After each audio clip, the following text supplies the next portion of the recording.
Good afternoon, everyone. Welcome. This is the study session of the Jordan School District Board of Education. It is Tuesday, May 13th. We are gathered at the Jordan Academy for Technology and Careers South Campus. Joining us today, President Nikki George is on her way. She will be resuming her duties momentarily, but she's asked that we go ahead and begin. Present with us today are all other board members. Daryl Robinson is joining us electronically. We are joined by our superintendent, our associate superintendent and business administrator, as well as legal counsel. Welcome, everyone. We hope you're having a wonderful May. We will begin with our first agenda item, a comprehensive guidance report. We turn the time over to the beloved Stacy Worthen, who we very much appreciate all that she does for Jordan School District. I, for one, have 21-year-old daughter whose life her group probably saved. And so every time she comes, I feel like angels need to sing before we introduce her. So Stacy, take it away. Thank you so much. That was so kind of you.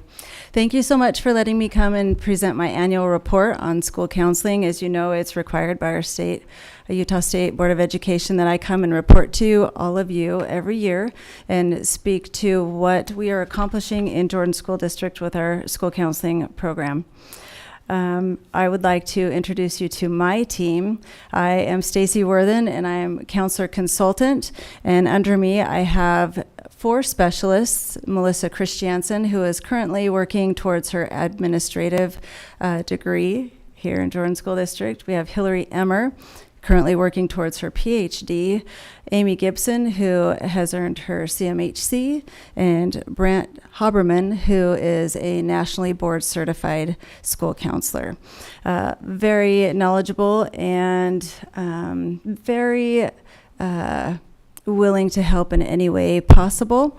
They are over feeder systems. So if you ever have any questions, you can reach out to me and I can let you know which specialist is over your feeder system. But it's a great team that is accomplishing a lot of things very quickly. We're excited about that.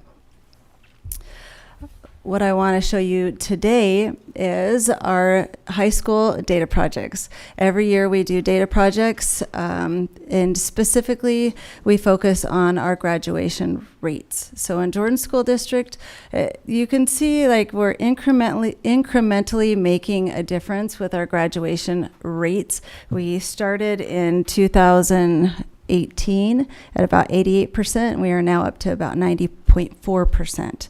It looks small, but when you look at the number of lives that we're changing with graduation rates, you're talking hundreds of kids.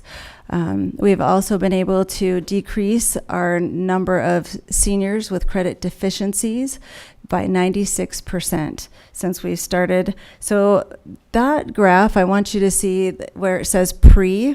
It's a little bit confusing, but every year we take our main group of students. So when it says pre, that is our group of students who are starting their senior year credit deficient.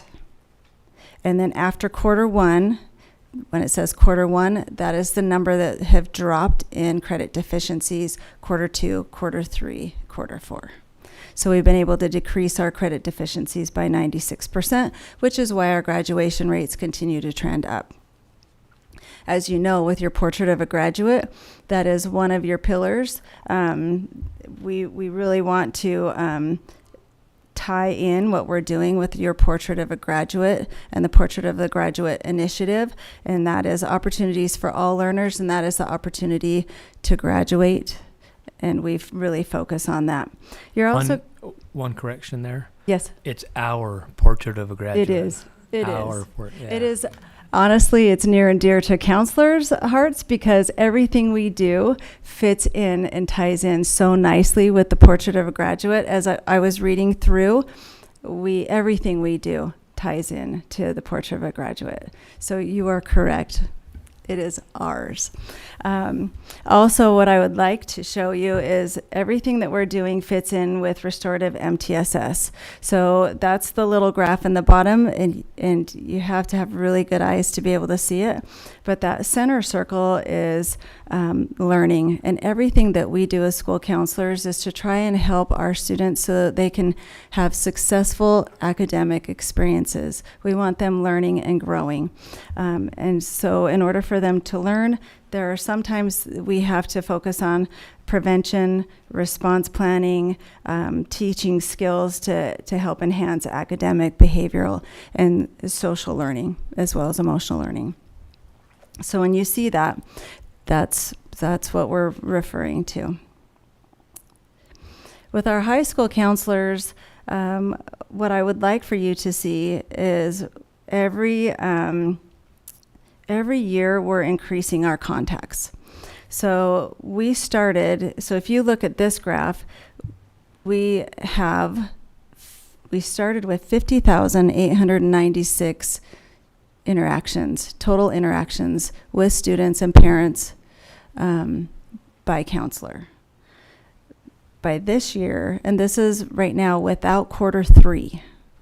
So without quarter 3 this year, we're up to 93,748 contacts, which is phenomenal. And if you break that down, the average high school interaction by counselors started at 1,060. Now we're up to 1,953. And that is also without quarter 4 data.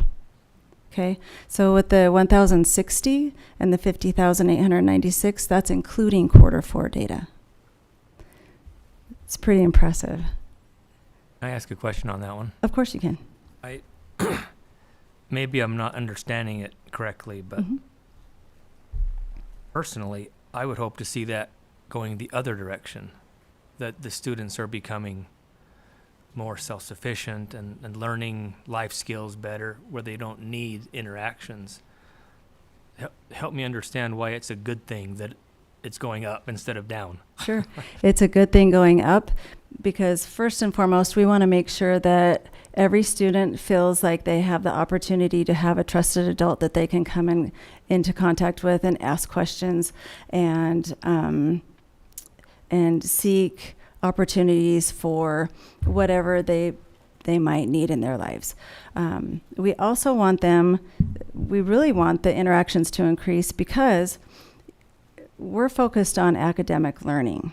And so everything is tied to academics. So we want them to have somebody that can come and talk to them about scholarships, about if they're struggling in a class, if they don't understand a concept in class and they've asked a teacher and maybe they just need somebody to go and advocate for them.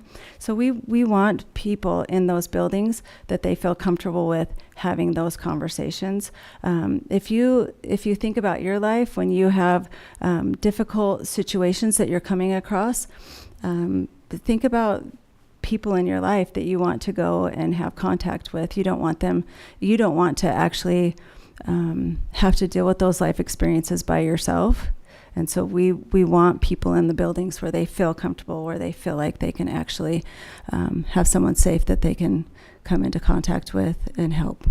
And some of these are contacts with parents too. Absolutely. Right? And Brian, the school community council meetings that I've been at the high school, there was a period of time when a lot of parents were wanting more contact from counselors to their students to help them figure out academic pathways and scholarships. And so I see it as a good thing also. And the parents that I interacted with at the school community council meetings, because it was it went on for a couple of years, they wanted more outreach from the counseling center for students. So yeah, and you can see also in there, that's parent contacts, parent emails, student emails. There's a lot of information coming at our kiddos, and so we really want to make sure that they have access to all of that at any given point. But I think I'd add the end goal is to be, have a student that's able to be self-sufficient, that's able to know. I think this is just a touch-base opportunity for them to just make sure. Sometimes it's just making sure they're good, or making them aware of resources that they may not have known. But I agree that the end goal is to help them, become independent, and it's not going to be too long before when they graduate that they're going to be on their own without a lot of that support. But this is just a touch base in many cases. Awareness and information. And scheduling, making sure that they're staying on track for graduation. So any contact that's dealing with those. We see a lot of students for scheduling and making sure that they're on track for graduation, looking at career pathways, providing them opportunities for JATC programs, for a college and career, so concurrent enrollment, AP opportunities. So. And can I also say, in case anybody is wondering, PCCR is, what is the P? I know it's college and career readiness. Preparing for college and career readiness. Yes. I can definitely see a value in having a trusted authority figure, a trusted counselor in a school that someone's comfortable, that a student is comfortable approaching and asking questions, confiding in. I'm just not sold yet on the fact that increasing number is what we want. Mm-hmm. If it happens to be what we need now, great. But I wouldn't want to continually see that go up and up. I would personally want to see it go up and then eventually start to come down because the system is working. To me, the system working is that number going down, I guess. I can see that point, and I think the increased interaction is a reflection of the way that counselors are using their time initially. So it's a shift in making sure that time is spent with students. I also think that what we will see over time is exactly what you've described. We have the interactions so that when they do encounter difficulty, students have that pathway clearly established and the relationship is there. But we've only started with elementary counseling, and I think once you have a student who has come up through our whole system and has had a relationship with a counselor for all of their years in school rather than just limited interaction 7 through 12, you may see that happen. But every interaction isn't necessarily a crisis interaction. It may simply be building that relationship. And so I think it increases at first, and then maybe it does become less necessary to have as many interactions if, a student has been through that system. It's similar to where in Wit and Wisdom, for example, students have been dropped into Wit and Wisdom in 5th grade, but they haven't had it from 1st grade all the way through, or they haven't had the new reading programs all the way through. And once you've had that full system, then you have that. Once you've benefited from the system K-12, then you have the level of support that we've put in place. So I see that point, but right now, the need is for as much interaction as possible with counselors and students. Can I just ask a clarifying question on the two graphs? So the graphs on the right that talk about total interactions would be in the spread of the items on the pie chart. Yes. So just because they're having an interaction, that could very well be a class change or academic advising or advice on scholarships. It could be academic as well as mental health service.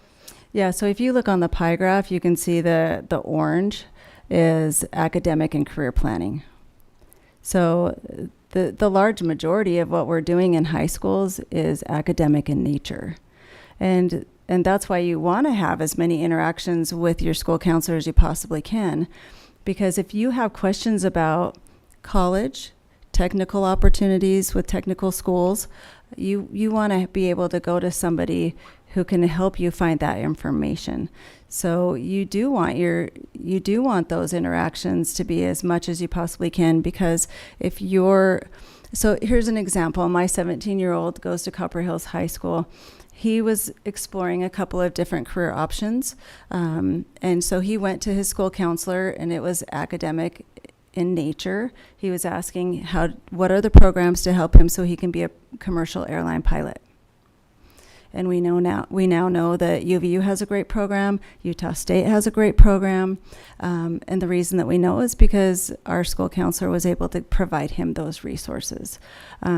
And if he didn't feel comfortable going multiple times and asking those questions, we wouldn't have been able to figure out his correct career path.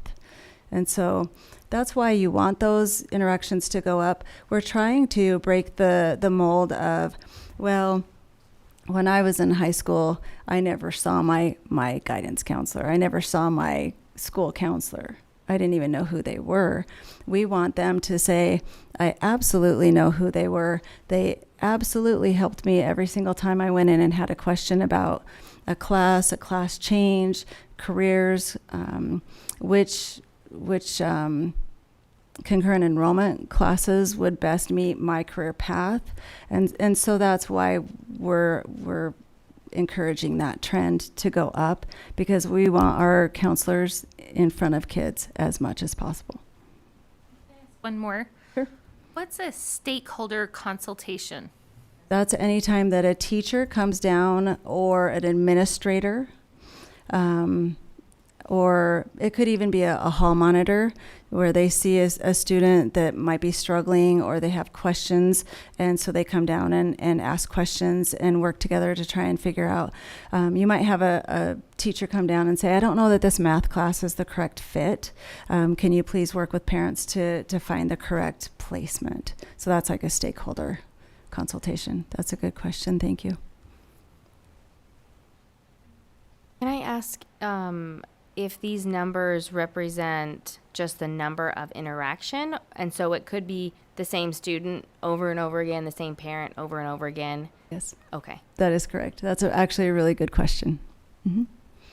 Now in our middle school, you can see right now, we're on the same trend. So you can see it's not quite on level, but it will be once we put in that quarter 4. You can see that with the quarter 4, once we add that, then they'll be on the trend once again for trending up on interactions. You can see that right now 34% in the middle school of our interactions are academic in nature, and 36% are mental health in nature.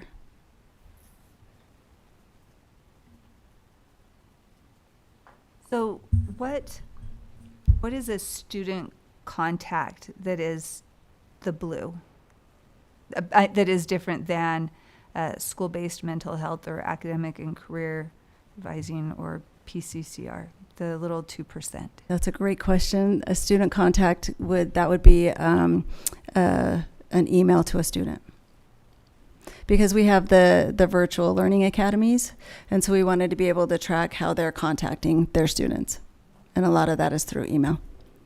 You're welcome.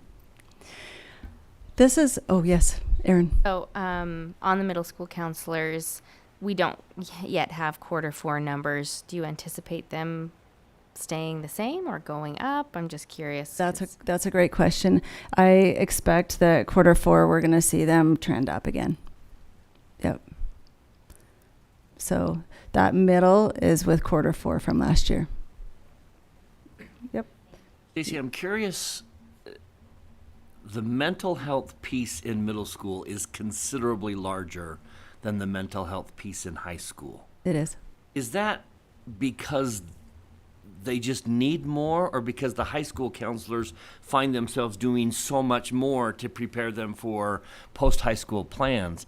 Talk to me a little bit about the 36% in middle school versus the 11% in high school, because I would assume the needs of the high school students might actually outweigh the needs of the middle school students, but they're getting more interactions in middle school. That's actually a really great question. And the answer is yes to both of what you brought up. In high school, they're really focused on what can we do to help that child graduate from high school. And a lot of times, the high school counselors are also really struggling with how do we document this interaction. As a high school counselor, a lot of times my academic meetings would start as academic, and I'd mark it as academic, but then it would take a quick turn to, okay, they're struggling with something. There's a bigger need that's underlying. And if you're a really skilled counselor, which in Jordan School District, we have great school counselors who are really skilled in asking the right questions, and a lot of those meetings turn to mental health and nature, but a lot of times they document what they felt like the majority of that meeting started as. So does that make sense? Yeah. But then also in middle school, we know as we are human beings developing, there's in brain development. Middle school, just their brains are developing at a lot faster rate, and so a lot of those meetings turn into emotional regulation and social skills, friendship skills, and so they become more mental health focused in nature. You're welcome.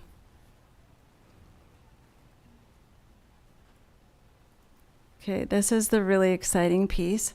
So we were able to be fully staffed last year with elementary school counselors. So you can see that we started at 2,640 on average interactions, and now we're up to 4,280. And our total interactions started at 44,887. Now that we are fully staffed, this is just through quarter 3, 184,061 interactions with students and parents. So that seems like a lot, Mm-hmm. a whole lot, because the elementary schools only have one counselor usually, right? Yes. So does that mean that, are there groups that meet and that counts as more than one, or? I mean, it just seems like a lot for one counselor. Yes, and I love that you brought that up. In elementary school, we're working on prevention, right? So we're doing a lot of preventative. And so they're going in and doing classroom lessons. So the reason that they're getting more contacts is because they're actually going in by grade level based on the needs of the school, and they're doing classroom presentations. For example, we have an amazing school counselor. Her name is Natalie Bartholomew, and she starts every year off with just teaching emotional regulation through deep breathing. So Miss Natalie goes into every single class and teaches them how to emotionally regulate using a very simple tool, deep breathing. So when they have test anxiety, when they're feeling stressed with their choir concert, they go, okay, let's just do Miss Natalie's deep breathing technique, and it shows them a really quick, easy skill to help them, and it's a life skill, right? And so, of course, she's contacted every single student in that school because she's gone into every single classroom. Yeah, but they are running friendship groups. They're running 6th grade girls groups. So they're doing a lot more preventative versus reactive.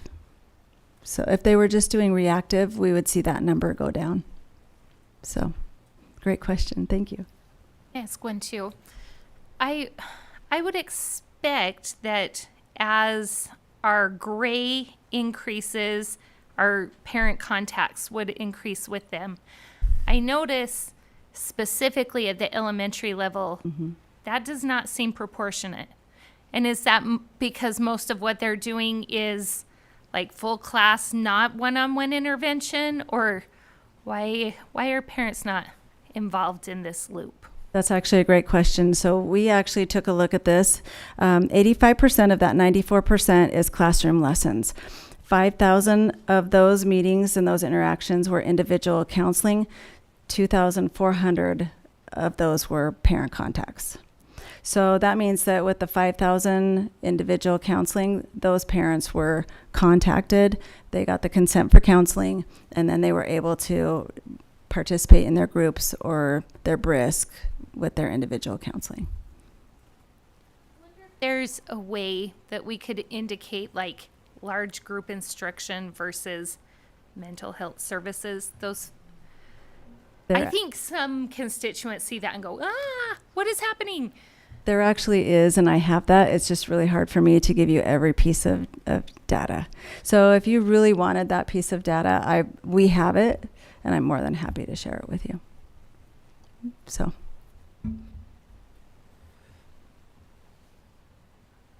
Okay, this is also fitting in with your portrait of a graduate.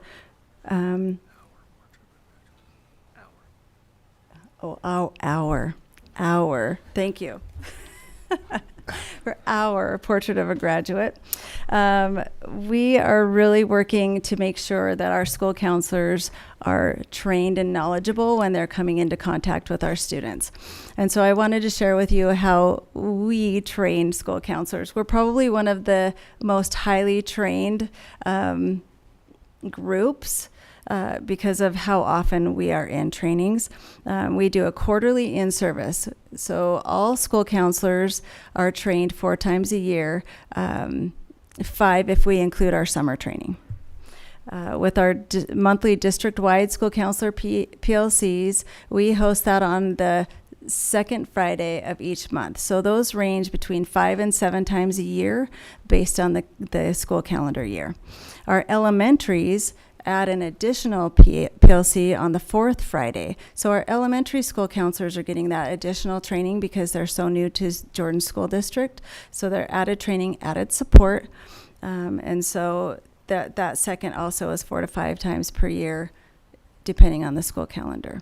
We also, with our new counselors, give them support. They also are trained 4 times a year on top of that, the training that they're already getting. And we're going to increase that at their request because they liked the new counselor training so much they asked for an additional day of training. So that will start the 25-26 school year. And then our steering committee is our secondary school counselor leadership, and we meet with them 5 times annually to make sure that they're getting the updates, and we're training them on everything that is timely and occurring within our community and the needs of our students. Sorry, so many questions for You're me. great. So it seems like especially our high school counselors are spending a lot of time helping our students connect with options that are available to them. How do our counselors learn about the many pathways that students can be taking? That's actually a really great question. And as a former school counselor, one thing that we know about school counseling, it's ever changing. It's constantly changing. There's always new information coming out. And so that's why we provide all of the training that you're seeing. But also, we encourage them.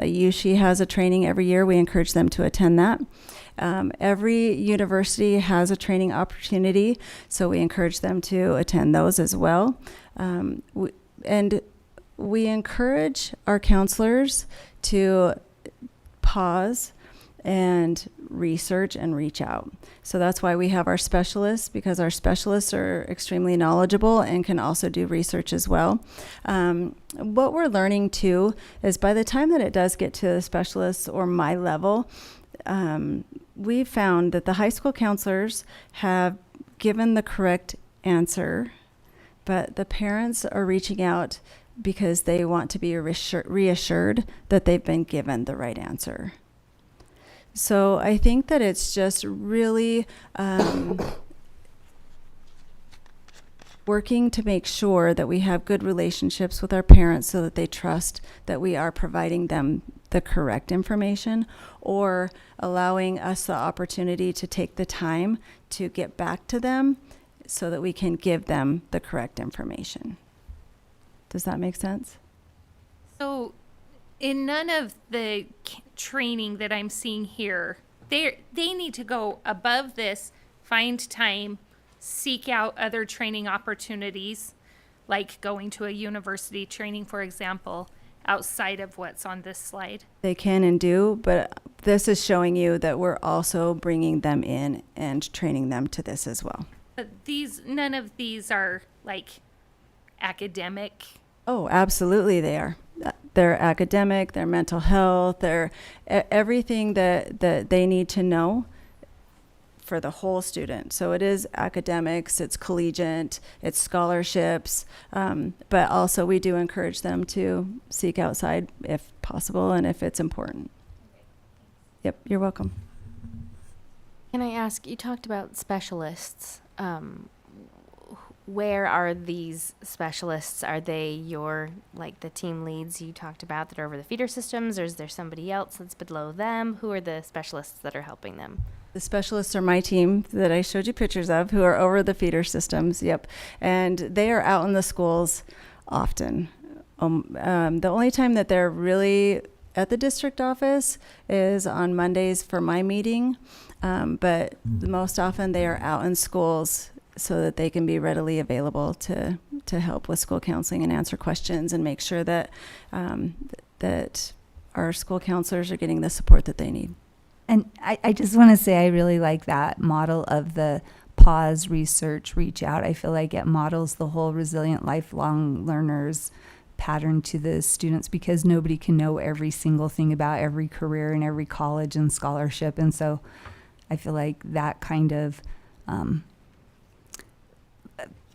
practice can model that, like even though here I am a counselor, I too need to pause for a second and learn some more, and then I'll let you know. So, yeah, I appreciate you saying that, because there's so much that a school counselor is required to know that there are times when you do have to stop and say, I know the answer, but I just want to double check to make sure that I'm giving you the correct information.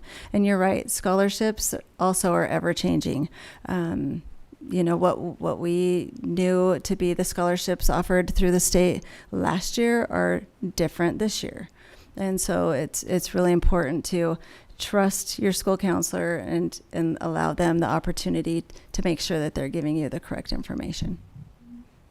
More question. I'm curious if, like, during the PLCs and other trainings, if middle school counselors and high school counselors ever interact so that our ninth graders can be on a good path for once they do get into high school, and they're interacting with what's their pathway that we could start now in ninth grade so that they are secure for the rest of their high school career. Do they interact at all? So the answer is yes. Our secondary PLCs are our middle school and high school counselors, and so they're receiving that same information. And during PLCs, we also allow them opportunity and focus time where they get together as feeders to make sure that they're providing the correct information continuously up through the feeder systems. So what West Hills and Sunset Ridge counselors are, the information they're providing for their ninth graders is the same that's going to the Copper Hills 10th, 11th, and 12th graders. Right. So yes, that happens all the time. Yep. Great question. I'm curious about principals. They've got this very, very knowledgeable counselor and a high school principal. What's the connection here? We've got two brand new principals coming on. Walk me through how those two will come to know all the resources available in the counseling center. That's a great question. They're going to, do you want to answer?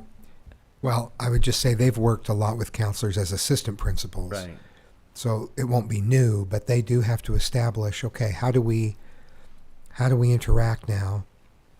When this type of question comes up, that's something for you to work through. And when an exception needs to be made along these lines, let's talk about that. But there also need to be regular meetings. That's something we have really established as an expectation for all of our principals. It was a little bit of a new concept at the elementary level because there wasn't actually a team to meet with for a long time. But now that there's a school psychologist and a counselor, an instructional coach, and assistant principal, we ask for there to be regular meetings, so there's kind of a landing strip for ideas and needs, and you're right there, and I'm going to see, we're all going to be together at this time and we can talk. There are also meetings and teams about health and wellness of employees and students where they will be interacting, so there will be regular interactions that they're used to as an assistant principal, but then they'll also need to put their own stamp on how do we interact and make sure that we're aligned in meeting student needs. Sorry, I didn't mean to jump in there. But No, I saw you leading in, and you really wanted to answer that question. Also, in my experience, I worked hand in hand with my principal and my assistant principals to make sure that every time that I was interacting or making decisions, that we were communicating and really talking through what was best for each student. So that's where the MTSS comes into play, because if you have your weekly at-risk meeting and you're talking about students and students' needs, and assigning out, who's going to be working to address those needs, you're having those ongoing conversations weekly, but then you're also working as well hand in hand with your APs and your principal. The other way that we work hand in hand is, making decisions. We're talking about, okay, which concurrent enrollment classes do we want to offer? Scholarships have changed a little bit, right? And so when we're talking about certain scholarships, sometimes the concurrent enrollment class that's required for that particular scholarship has changed. And so it's making sure that we're going to our administrator and saying, okay, this has changed a little bit. How do we want to offer these concurrent enrollment classes? Do we want to offer these AP classes? We want to make sure that we have these particular CTE classes so that we can complete a pathway through our feeder system. It's everything that a school counselor does is intertwined, and if an administrator works very closely with their counseling team, the MTSS and the opportunities that they're going to be able to provide for the success of students is going to be amazing. So, you mentioned MTSS. Can you speak a little bit more to that, maybe either with examples on the academic or behavioral sides, or provide some more details on the role of the counselor? Sure. A short, brief answer. Yes, I know that's a big ask, just high level, yes. High level, okay. When we talk about MTSS, it's a tiered level of supports, and it can be academic, behavioral, and it can be mental health supports, right? And so tier one, counselors are crucial because counselors have access to every student, right? And so when we're looking at tier one supports, academically, right, we want to make sure that we're providing the same thing for every single student. So let's say that we're looking at the preparing for college and career readiness meetings. A tier one support for 8th grade is that every 8th grade student gets a one-on-one academic meeting with their school counselor. That's a tier one support, right? Tier two support is going to look like, okay, this student maybe wants to be a chef. So they want to look at the culinary arts program. So a tier two would be, okay, I'm going to meet with you one-on-one, and we're going to do a 4-year plan. We're going to chart out, and every time I'm going to meet with you, we're going to be talking about how do we help you reach that goal. So we're going to look at the pathway, any other opportunities to make sure that your 4-year plan gets you every single class that is offered in your feeder system for culinary arts program, right? And then a tier 3 support academically might be like, okay, we're looking at your grades. We can see you're struggling in math. So maybe we're going to find the math tutors in our school so that we can give you that support. That's a tier 3 focused for that one particular student. Does that make sense? That helps. Thank you. You're welcome. And then it goes from there with every single area. But counselors kind of touch all 3 tiers, but we work with all stakeholders, and it's really important to make sure that you guys understand that that's why we work with our stakeholders. We're talking to teachers, we're talking to parents, we're making sure that parents are involved in that 4-year planning with the PCCR. We're inviting them to come in. We're inviting them to have one-on-one meetings with us as parents and students to make sure that they're reaching that goal. And just really working for what's best for every single student. What I like about what you described is you are connecting all of the dots for the student or with the student so that we're not siloed and things are getting missed. Yes. Thank you. You're for- welcome. You're welcome. All right. Now, with our portrait of a graduate, you can see that everything that we do ties into all 5 of your pillars. Isn't that amazing? And so we're extremely excited as the group, the school counseling group, to be able to show that everything that we do ties in with our mission and our portrait of a graduate. And we will continue to work to make sure that every student is provided opportunities to be successful in Jordan School District. Any questions? You had a lot along the way. Okay. We have 3 students here today in Yes. the back. And I just have one question for you. If you've had a meaningful experience with your counselor at school in this school year, just raise your hand. Okay, so 2. So we've got 66% just of I know it's a very small Yes. sample size. Yes. But yeah, that's good. Yes. Okay. And that's why I want that number to increase, because my goal is that our school counselors, and my school counselors know this, I want 4 meetings in my secondaries a year with every single one of their students. Because I think that it's really important that as that student is coming to you at the end of graduation, and I experienced this, as I worked with those kids, when they come to me at the end of the graduation day and I'm handing them their certificate, I know them by name, and I can hand them by name their diploma. So it's an amazing career, it's an amazing opportunity. So if I could add a little bit more, it wasn't clear to me that this wasn't always parent or student initiated, but what I heard you say is that you are initiating contacts with students. So for those who either aren't aware of the help, don't think they need help, etc., you can create an opportunity to say, here, let's lift you up this way.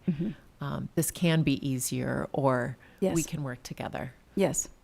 And one of your pillars is opportunities for all. And we want all students, our ML students, our special ed students, our high achieving students, to understand all of the opportunities that are available to them. So, for example, we have students that really don't understand that concurrent enrollment really is for them.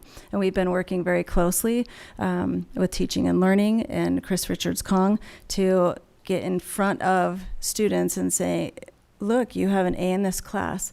This concurrent enrollment class would be an amazing opportunity for you. I can't do it. I can't afford it. Guess what? We as school counselors have opportunity for you. You can do it.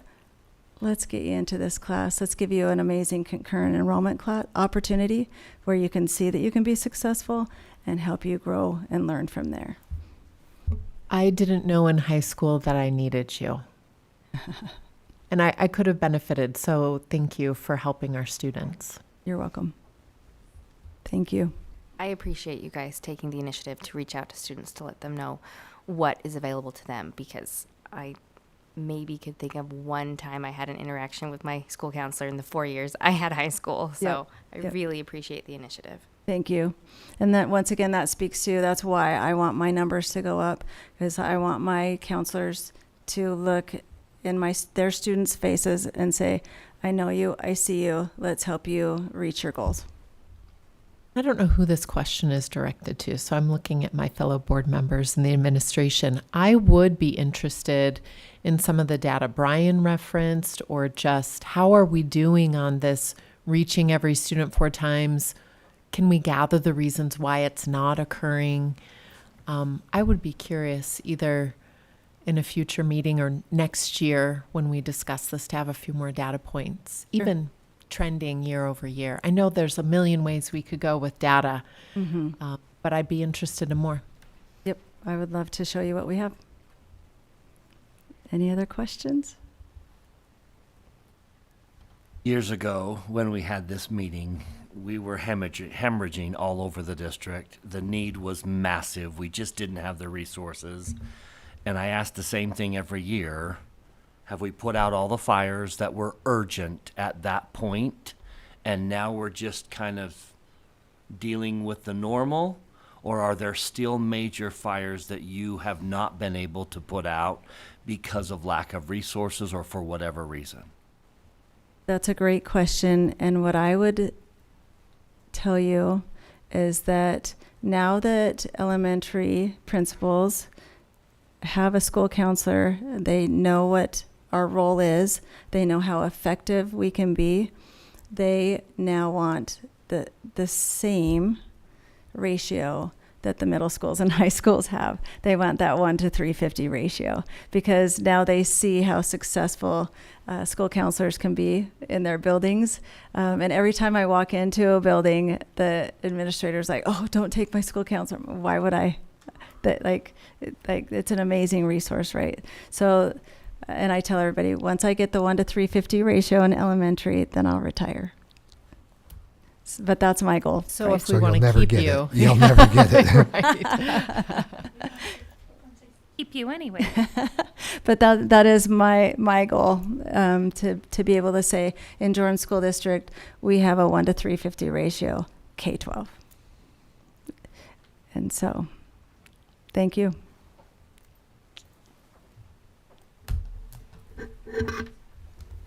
Being here, and thank you to Mr. Dunford for jumping in for me and opening this meeting. I apologize for my tardiness. We'll now move on to agenda item B and invite Ms. Kim Lloyd, Director of Special Education, Ms. Christy Whiteside, Coordinator of the Child Development Center, to the table, and pass it off to them and Dr. Anderson for a discussion on Frog Street Press preschool curriculum for the Jordan Child Development preschool classes and a possible district-wide curriculum adoption. We'll have Lisa join them at the table. She should have been on the agenda, and we missed that. So Sorry, Lisa. Welcome. No problem. And I saw Dr. Anderson stepped out anyway. We appreciate the opportunity to be here today. We're going to let Christy Whiteside do most of the talking. She is the program director for preschool services, specifically for our 3 to 5, early intervention, but 3 to 5 services that are offered in quite a few of our elementary schools. So we're not specifically talking about preschool programs that are offered in our high schools, but the special ed preschool programs that are offered in our elementary schools. Just briefly, it became necessary for us to identify a new primary curriculum for the 3 to 5 preschool services for the 25-26 school year. So as part of DE 501 and working through and with the curriculum review committee, she was able to get the process started to do that. So she's here to share with you sort of where they are in the process based on the policy, what's been done to this point, and what the proposed next steps would be, and get any direction from the board if necessary, any updates that you would like to have, and then we will continue to move forward with the hope that we can bring more information back at the next board meeting study session, and perhaps either that night's board meeting or the following one for approval. So, okay, so I will turn the time over to Christy. I was stalling while we were getting that done, so, okay. Thank you. So we did start this process for to look at curriculum. It was myself, and I had 3 of my preschool teachers and 2 of my speech and language pathologists and 2 of our instructional coaches join me. And we were able to, there were 6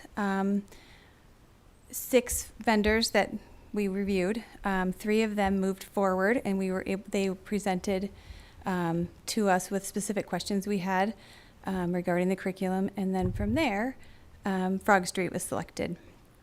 And here are some of the things we looked at for Frog Street.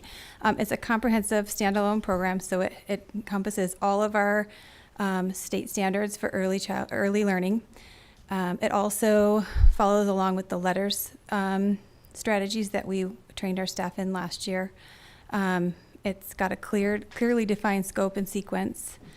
There's weekly lesson plans, and it also has strategies for our special populations. So our ML kids, our special ed kids, and our kids that are, higher learning. And it is more comprehensive than what we're using at this point. It has both physical and digital observation assessment tools, and it also has a tool for us to track our data, so we can have more effective PLCs. And then it has at-home family engagement. So there's things that we can send home and let the parents know what we're doing in the classrooms and what things they can do at home to support.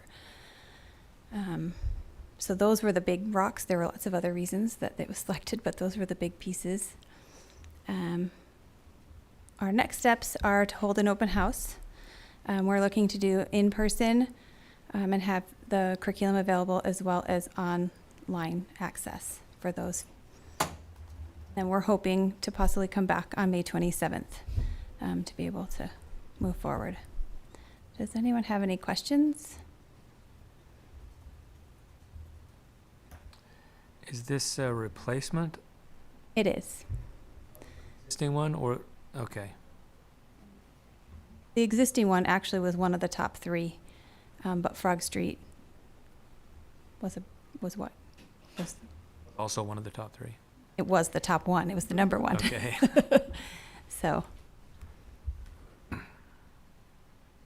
I'm curious as far as process. When you have an open house, is this for teachers or paraprofessionals as well as parents?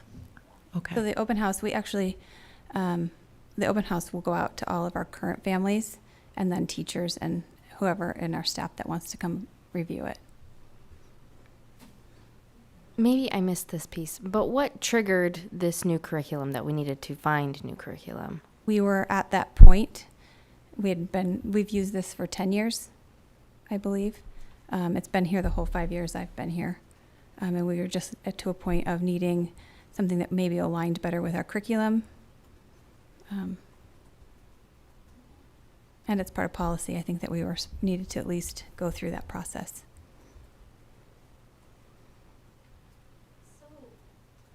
I understand that the makeup of these classes is a mixture of students with disabilities and typically developing peers. Are all of the teachers special educators? They are. Okay, so that's why only special educators were involved in Yep, they're preschool special ed, or early childhood special ed teachers. So they're early childhood plus special ed.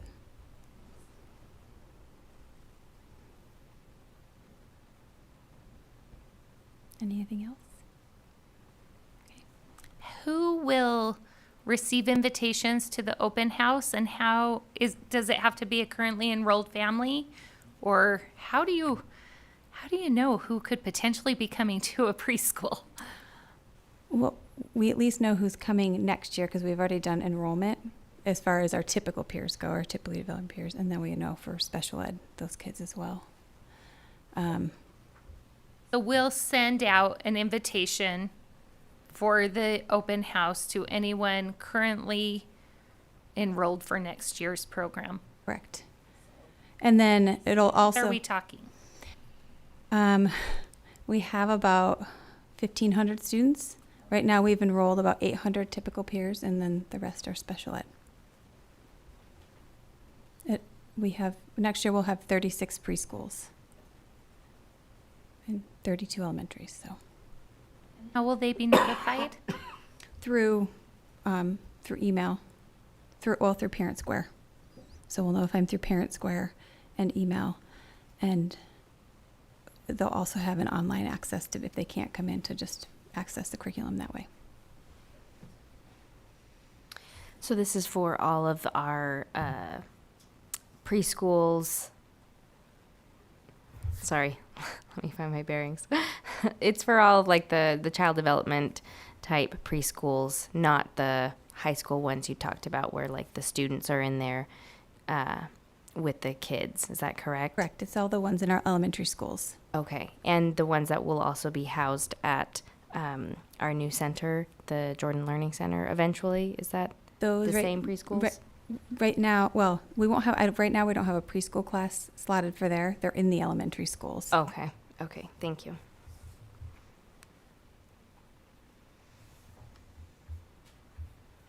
Any other questions? All right, we appreciate you all coming out. We're excited to see you back next time. Thank you. Thank you. I appreciate it.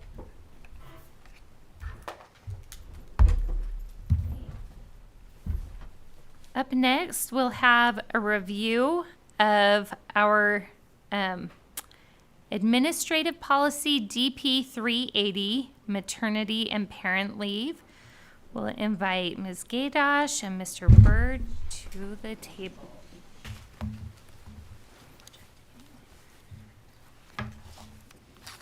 Thank you. We appreciate the opportunity to be here to discuss DP 380. We are here discussing DP 380, maternity and parent leave, and potential revisions in order to comply with Utah code that's been revised. In board docs, we've included the links to the Utah code, red line and clean copy versions of potential draft policies, as well as a presentation we've put together, kind of comparing and contrasting our current policy and then what we're proposing as a revision. So I'll hand it over to Brent Birch. Excellent, thank you. It's great to be here. As she mentioned, we do have the red line and the clean version of the policy, but I'd like to start with the PowerPoint or the handout first. And I felt it would be beneficial to show you kind of the impact up till now of the type of leave that we're approving for educators, for ESPs, and for administrators. It's actually been great because we were one of the front runners in providing maternity leave for employees, and it's fun to see the other districts kind of scramble to figure out how they cover for that. And now we're all forced to do that, and so that's why we're aligning the policy that we had with the new wording of the requirements from the code. So if you look at the PowerPoint, it's the usage report. It just gives you an indication of the number of days that have been approved in the 22, 23, 23, and 24, and the year to date. And so you'll notice that that's a much lower number because we still have a few months left. And it sometimes takes a bit for teachers to enter their leave. So that's why there's a difference there. So you can see it's a significant benefit to employees, the number of days that have been approved for maternity and parent leave. The easiest way we felt to do it, we've worked with Paul as well. We want to make sure that you see the comparison between the two, our current policy and what the required code indicates. So our current policy is maternity parent leave. It's required to be changed to postpartum recovery / parental leave. We implemented our policy in August of 2020, and effective July 1st, we have to make these changes going forward. Their current policy only provided this benefit for the birth of a child. Utah code requires it for 3 different things now. One is birth of a child, and they did put in a stipulation that it's at 20 weeks or greater gestation. It also now has to include adoption of a child and potential legal guardianship of a child or a disabled adult. And so those are the additions to the policy that we have to include. Our policy currently provided up to 6 weeks of maternity leave for the mother and 2 weeks for parent leave for the father. Based on the updated code, we're changing this to be 3 weeks of postpartum recovery and then an additional 3 weeks of parental leave that would be used consecutively. So it's basically the same thing that we have now, it's just different terms. The one big increase or change is that the parental leave now is 3 weeks instead of 2 weeks. And so for the father or the other parent, we would have to provide an additional week of leave time potentially. Some of the other changes, the current maternity leave is consecutive, so from the date of birth through 6 weeks. Now it would be similar, 3 weeks of postpartum and 3 weeks of parental leave for the mother. The current policy for parent leave is to be used within 1 year of the birth of the child. The new code indicates that it would at least be 6 months, and so we are recommending that the parental leave be used within 6 months rather than a year. Obviously, majority of it is used for the bonding, and we felt within that first 6 months would be appropriate for that. The other thing that we're recommending a change is the current policy for parental leave allows them to use it intermittently. So anytime within that first year, they could use the full 2 weeks at any time, whatever they wanted, they could use it within that year. To ensure, first of all, the code basically says that it would be consecutively, but also to provide some consistency for the school, it would be helpful in our view to say that, okay, if you're going to use parent leave, you would tell us when it's going to start, and it would be 3 weeks consecutively, rather than allowing them to pick and choose between that 6 month when they take it. We certainly can modify that if that's what the board chooses, but that would be our recommendation, is to have them do that consecutively. Just ask, I mean, is the wording of the code that it must be used consecutively? Yes. So do we actually have that latitude? The policy reflects that language. There is one exception for intermittent. It has to be certified by qualified healthcare provider. So that's what, there may be an exception, but it's not just any exception. So if they use this in the beginning and then a qualified healthcare provider wrote us for the exception. Now I don't mean Intermittent leave, is that right? for intermittent leave would be an exception. Typically, it would be consecutive.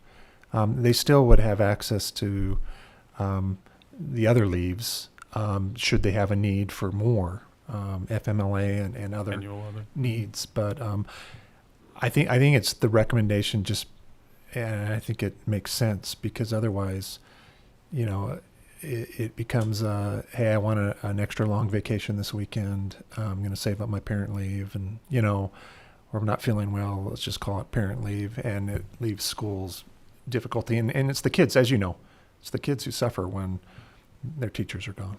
So the only other major change is our current policy requires somebody to repay this leave if they leave prior to the end of the year. The law now changes that so that you can't require repayment. So somebody could be hired today, take 6 weeks of maternity or postpartum and parent leave, and then quit, and the district is required to pay that. So that's the only other major change to the policy. What incapacitated adult? A disabled adult who can't take care of themselves, So, and a parent has to, and Paul will jump in. so if I'm an employee of the district and my parent is incapacitated and comes and lives with me, is that what this is talking about? It would require a legal guardianship. They'd have to do it through the courts. So it's not just mom and dad are moving in. There would have to be a legal designation. Would the leave available in the blue section work if both parents are employees of the district?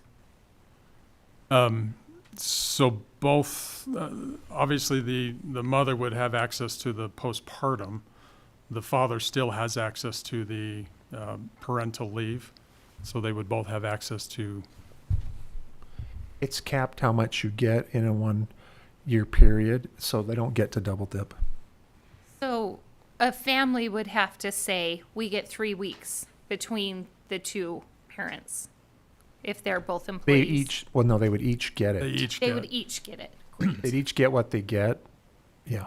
The mother could do the 3 weeks of postpartum and 3 weeks of parental, and the dad could, or the other parent could do 3 weeks, 3 weeks of parent. also on top of that. Point. At least I had constituents reach out telling me that they had to split the time because they were both employees. So FMLA would require you to split the FMLA protected leave, but our policy would not restrict that based on the leave availability. And if in the unlikely chance that there would be the birth of a child and guardianship of an incapacitated adult in the home, is that 2 different events that would allow them to use this policy twice, or is it limited to only 1 per contract year? Do we know? I believe that it allows for both. However, it would restrict them from having a child and then immediately having another child within 12 months.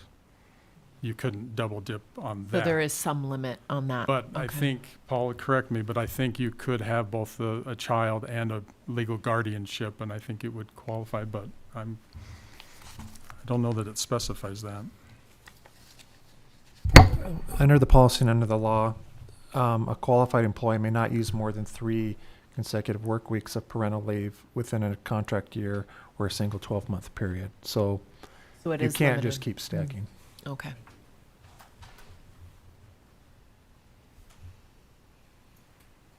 To clarify, in the time frame for usage, the parental leave used within 6 months of the qualifying event, that's within Utah code, correct? That's not us picking that 6 months. Correct. Ours used to be a year, and we're going to move it. We recommend moving it to the code 6 months. Okay, I understand. Thank you.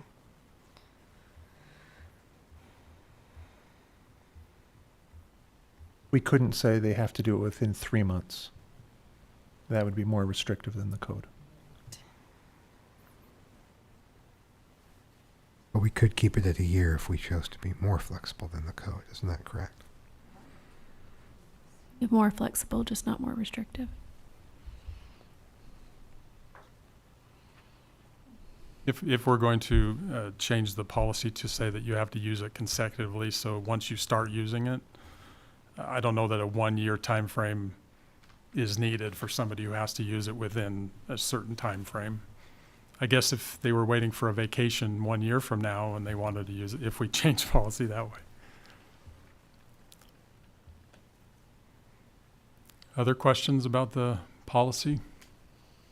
Just because you got me thinking on this now. So in theory, a mother could do the 3 weeks of recovery and then 2 months later do the 3 weeks of leave? No. All of that has to be It's consecutive. consecutive. Okay. The other parent that has that, they can take those 3 weeks Okay. whenever, as long as it's continuous. And just so everyone's aware, for the policy specifically says if a teacher were to be off contract for a certain time frame, they may not be able to use the postpartum because the summer months, 2 months worth of being off contract. And so what we've done is currently is if I'm unable to use the maternity leave, we then allow them to use the parent leave currently, so they still get a benefit when they return. But you couldn't go the entire summer and then use 6 weeks of postpartum and parent leave. And similar to a situation for a normal delivery, 6 weeks is generally the normal recovery period. That's why it would be consecutive, so that it's that full 6 weeks. Now, if they had, say, a C-section, they could then use their annual leave or other leave to pay for that additional time. But if they weren't consecutive, they could take 3 weeks and then all of this sick leave and then potentially more, which would make it much more difficult to support the students. And I will mention that the Board of Education led out in Jordan on providing parent leave in support of families. This is really moving districts throughout the state in the same direction that Jordan had already led out on, and some of the adjustments you hear are just based on what we've learned after putting that in place. So I appreciate HR's work on this.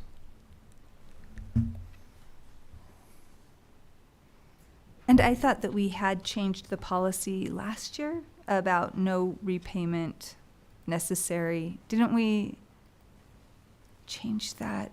Some of the updates. Like we updated the policy where a teacher would not have to come back, like if they chose not to come back to, or an employee chose not to come back to work after their currently called maternity leave, the policy was that they would have to do repayment, but it seems like we didn't change I don't remember whether we did, but now because we had that now the law requires it, so. The policy was still it's intact. still, okay. That's why we're making the Talk change about now. it. I We talked remember about the it, discussion, but we must not have But we must followed not through have, and made the change. Look at that. I had thought we did. Okay. Thank you, state legislature. The great thing, like Superintendent mentioned, is we've already been doing this, and it's already been a great benefit to our employees. Now everybody else is kind of catching up to us, but we still were the leaders, so well done.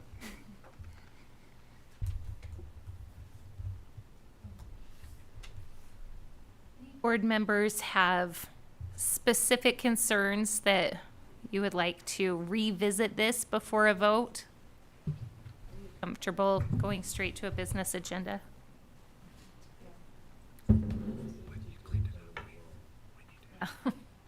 Not too much wiggle room there anyway.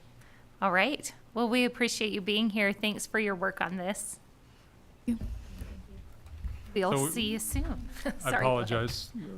Paul brought forth, there was a change to the intermittent, that if there was a medical exception, I guess it's not in policy, Paul. Yeah, we had talked about this and worked it in, and in the version that we sent to you to try to clean it up, D4 should say unless a healthcare provider certifies that intermittent leave is medically necessary due to a serious health condition of a child. That's code language, and so we'll fix that. Just reviewing it here. That stuff happens. But specifically to the child, not one of the parents. Oh, okay. All right. We'll watch for that on the next version. Thank you. Thank you. We'll now move into a presentation on Administrative Policy AA419, Student Conduct, Dress, and Appearance. And we will turn it over to Dr. Anderson. Thank you, President George. This is intended to be information and background on the policy, as well as a conversation that we can have about any questions you might have on this policy. Every policy, most policies I should say, has a story, has a backstory. Interestingly enough, this policy came to be in 1974. Of course, that the nation was still grappling with the impacts of the Vietnam War, Watergate scandal. There was social unrest. There was a lot of the rise of self-expression. So it's no surprise that a school board felt at that point to have to begin a policy that addressed student dress and appearance, as well as conduct. So it has been revised several times since. Most recently, we revised the policy in fall of 2021, but the process began back in early 2020. That was a long time scale, but if you recall, in the middle of that, in the spring of 2020, things were pushed. Pause was pushed, I should say, due to the pandemic. But during that time, we still met with the stakeholder groups that developed the policy. It included principals and district administrators from various levels and departments who represented the people that they worked for in their schools, represented their students. There was a lot of policies that were reviewed from districts along the Wasatch Front to see the way things were worded, what they were doing in other areas. And then we looked at several articles and materials pertaining to this. So it was a lengthy process. The purpose itself, we realized that some of the policy just needed clarifying and updating.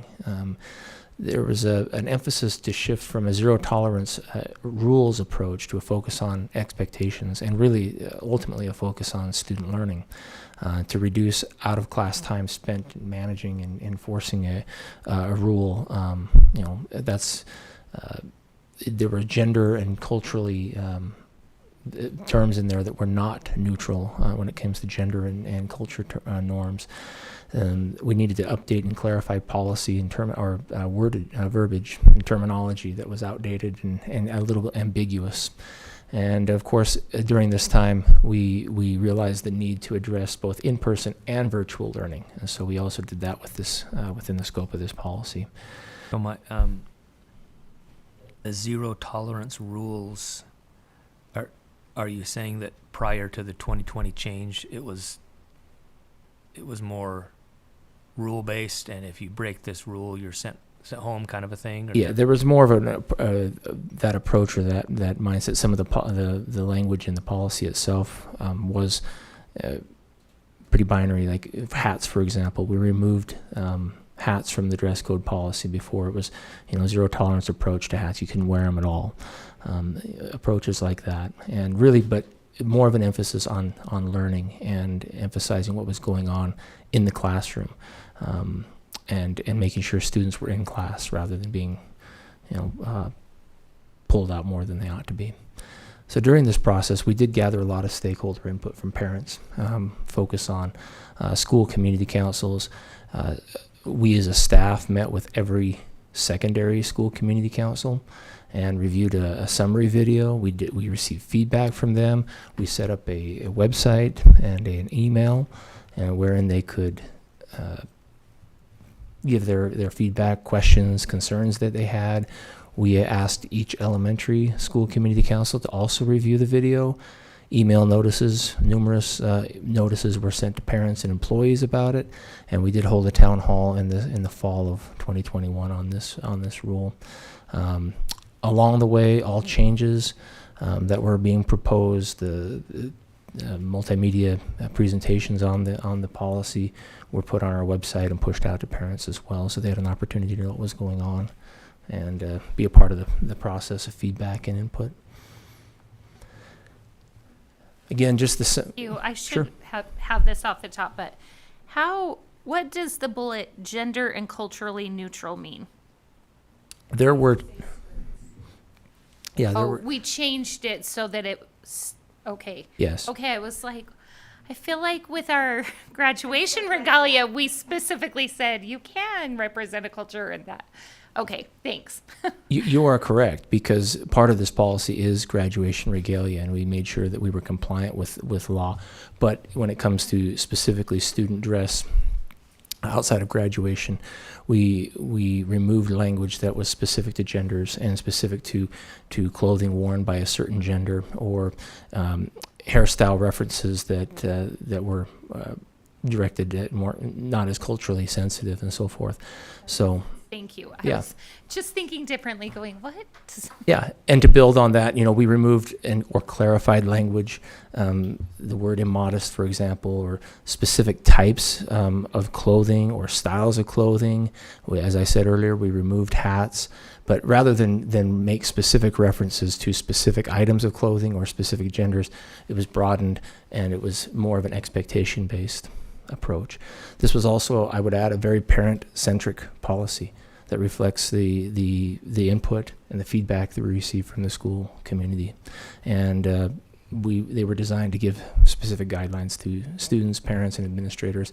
You'll notice in the policy itself has a link to guidelines. This is a part of that handout that can be accessed with the general expectations for dress code. And we've been able to meet with principals recently, meeting with middle school principals. Today I met with the high school principals and received feedback also from our elementary school principals on how things are going, in the schools, what are they hearing. In general, first of all, they feel that the new policy has been very helpful. It's been clearer, helped them navigate a lot of the nuances and complexities of the dress code policy. They felt that it's balanced the need for enforcement, which they have. They say when there's a violation, especially an egregious one, they are addressing it. But it helps them maintain the balance of and the goal of keeping kids in class and trying to maintain the student's dignity. They mentioned that there are a couple of things that really elicit confrontations, which we try to avoid, but one would be the removal or taking of a cell phone, and the other would be addressing a dress code issue. And because you want to maintain the student's dignity, but it's an uncomfortable conversation when you deal with dress code issues, especially as it pertains to gender dress issues. A lot of self-identity is tied up in the way students dress and express themselves. So trying to navigate those nuanced conversations about dress code violations and trying to avoid any body shaming or focusing on a student's body has been a balance for administration, but they have appreciated the policy overall. And then it's always a challenge to address the current fashion trends. When I was back in the day, it was saggy, baggy jeans and pants that we were trying to enforce, and then it's evolved over the years, and it's, we are at the mercy of somewhat of the fashion trends of the day as well in trying to address this. So with that, that's some of the feedback we've received. Happy to answer any questions or address any feedback that the board has on the matter. So in graduation, D2, graduates are expected to wear the prescribed cap and gown without alterations. What exact, can you talk about that? Yeah. Thank you for bringing that up. That's language that probably needs to be updated to be a little more clear, because state code does say, especially specifically to Native American regalia and cultural regalia, that they can decorate their caps and gowns with cultural decorations. And so that's been a question of a little bit of ambiguity that we've addressed with the high school principals. And as long as it wasn't out of dress code in other areas of expression of anything that was lewd or vulgar or insensitive, culturally insensitive otherwise, that we've been pretty understanding with students decorating their caps and gowns that way. And also with graduation, the where it says, where it talks about anything covering the face or obscuring identity, that is the goal for graduation also, right? Just like any of the things that are on the poster with the here are also for graduation. Yeah. Okay. That's correct. I have seen some that have come close to probably breaking the policy on that, because they have so many lays on there that it covers their face a little bit, but it's you have to be recognizable while you're being recognized. Yes. That's a good rule of thumb. Yeah. So yes. Thank you. Thank you. Any other thoughts or feedback that we can?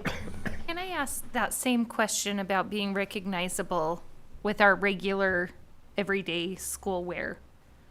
How does that work? I know that we've got masks that we need to consider, and then sometimes we're hearing rumors of students who identify as animals that are wanting to cover their faces at school. Is that allowed? If it becomes a question of a non-medically necessary mask, then that's not part of the dress code policy. There was also that question as I went back and reviewed the minutes of these discussions in 2020 and 2021. There was a question about hats and being recognizable, because if you were wearing a hat, you might not be able to recognize a student's face, say on a camera or whatever.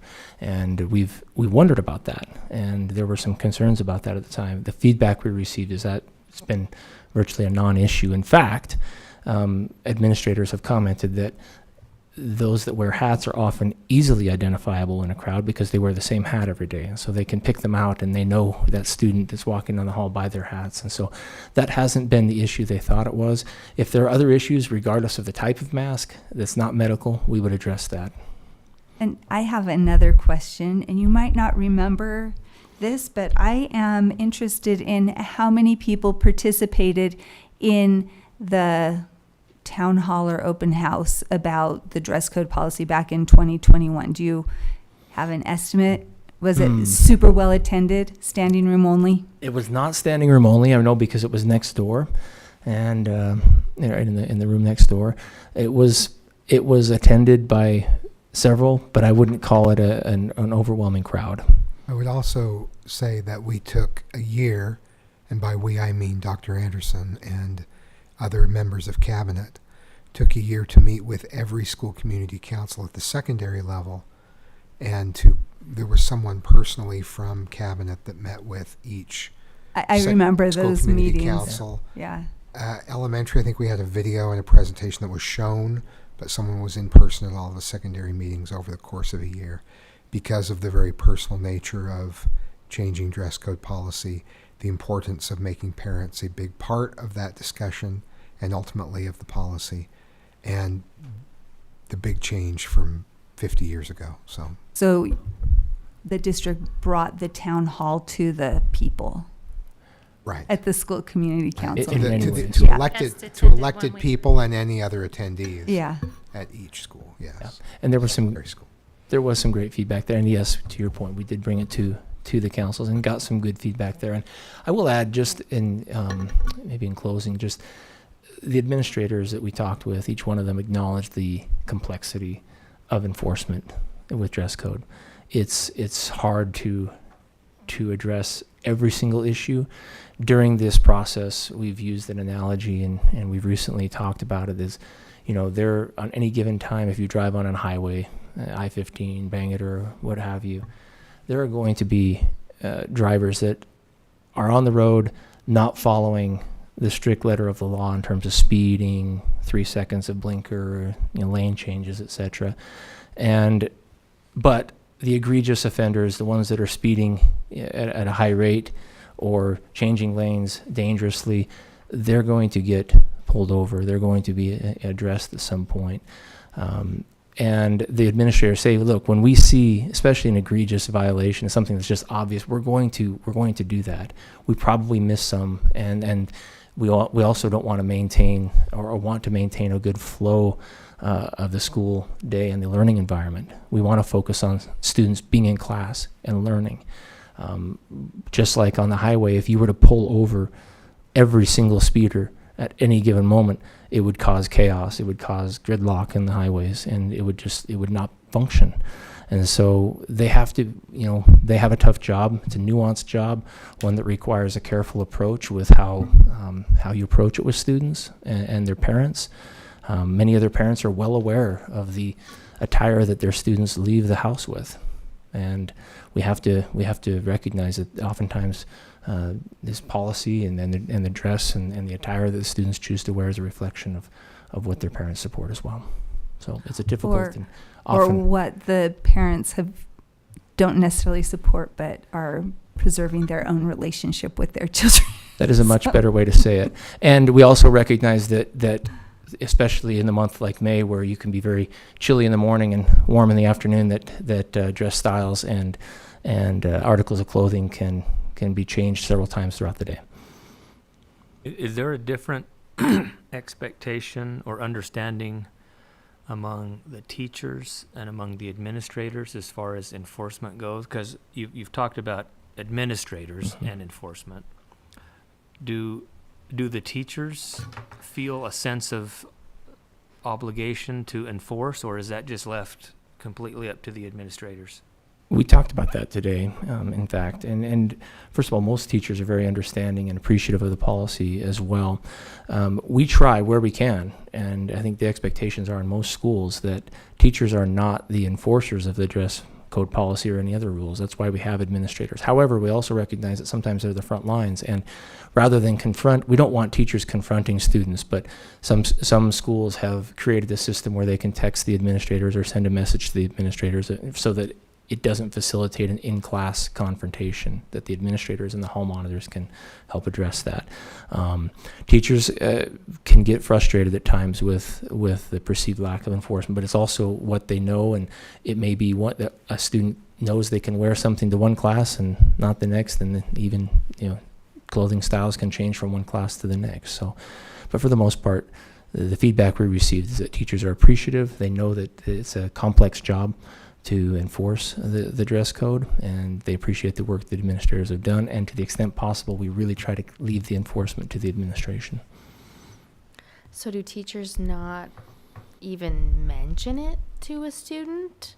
Like they just leave it up to hall monitors to catch or something? I think you'll find varying degrees of approach to that. Some teachers are they'll be very vigilant about dress code and make sure that their students in their classrooms are being compliant with it. Others choose to leave that to the administration, yet others are still, there will be varying degrees of approach to that. Teachers can sometimes nudge a student, hey, you need to zip that back up, because you can modify clothing throughout the day. When he was talking about clothing changing throughout the day, the fads may even change from, oh no, that's out. That was in first period, but second period, you're not supposed to wear that anymore. But kids will modify things throughout the day. So a teacher may say, why don't you zip that jacket up or whatever. And it can range from that to calling a hall monitor saying, I've got a violation and I need this student to meet with the administration. So they're kind of the front line of identifying, and they may refer at the end of class, and then the student gets pulled down in the next class. Or so more frequently a teacher would identify or help the student modify what they're wearing. But they would not necessarily, I'm trying to think of something that rhymes, but they would not necessarily provide a consequence. That would really be up to the rectify. There you go. I like that. Thank you, John. So they may intervene, but they if it's serious, something that can't just be changed right there, then they're going to refer that either at the end of class or call a hall monitor down. And I would add again, just campus monitor. Excuse me for all of you campus monitors listening. Right. I use the old term. I would just reemphasize that most schools have a system in place wherein teachers can notify the administration so that they can go on about their instruction and not disrupt it. That's that's what we want to focus on, is student learning, and let the campus monitors and the administration deal with that.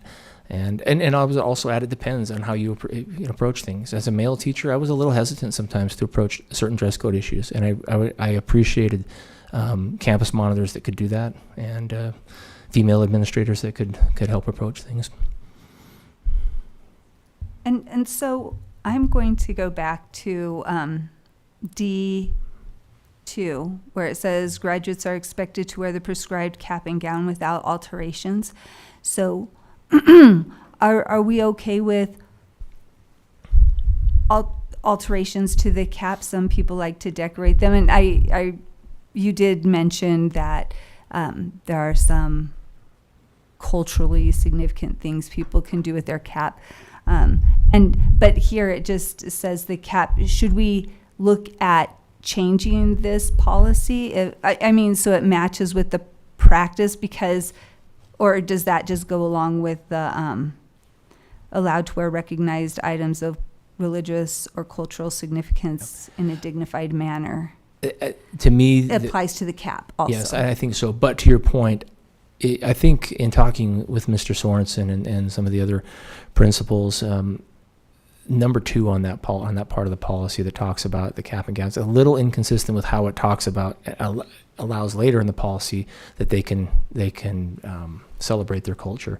And so to me, if we were to propose something right here on the fly, it could be that we modify number 2 on that policy, so that it doesn't appear to be inconsistent or ambiguous about where's the line for that. I'm not trying to suggest we want to do that before graduation this year or whatever, but I'm just, if it's something that is not consistent, I will tell you. Is it inconsistent or not? Right. I think in talking with our high school principals, we've addressed that already, that we want to be flexible and understanding, and so we talked about bringing that part of the policy back to the board after this graduation. We didn't want to make big changes or anything right now, but the message to principals has been be flexible and make sure that it's, the cultural attire is great, and we don't want there to be confusion about being able to decorate a cap on that. So. I think it's a good time to be talking about it, and we learn lessons every time we go through a graduation about what's the result of changing the graduation policy to align with the law, And is there any language that needs to be changed to be sure that there's as much clarity as possible so that the administration and teachers know how to effectively enforce the policy, but also so parents and students can prepare so that enforcement is not necessary? So I was reading that a little bit differently, as in you can't shorten the sleeves on your gown, you can't like structurally change the cap. Are you thinking more adding to it rather than taking away from it? I wasn't thinking anything about the gown, okay. but I would, because I have, do people alter their gowns? Well, I took it quite literally anyway, in that sense, yeah. I was just thinking about, and I haven't seen it a whole lot at graduations, but some people like to paint something or bedazzle the top of their cap.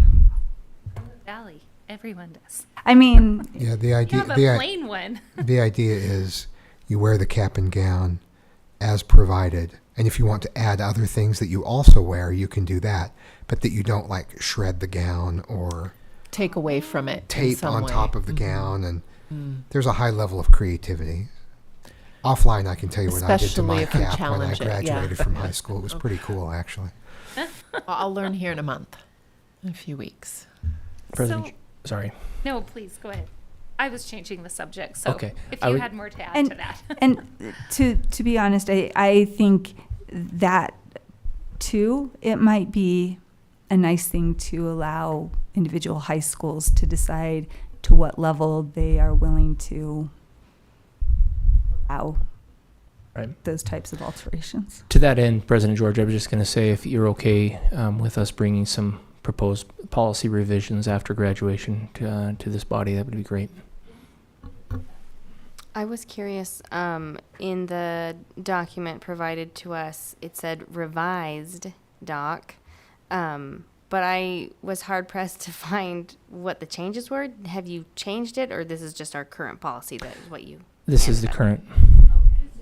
As it stands, we had asked for a presentation because we had changed from this zero tolerance approach to this more distraction and disruption approach. And so it just seemed appropriate to follow up.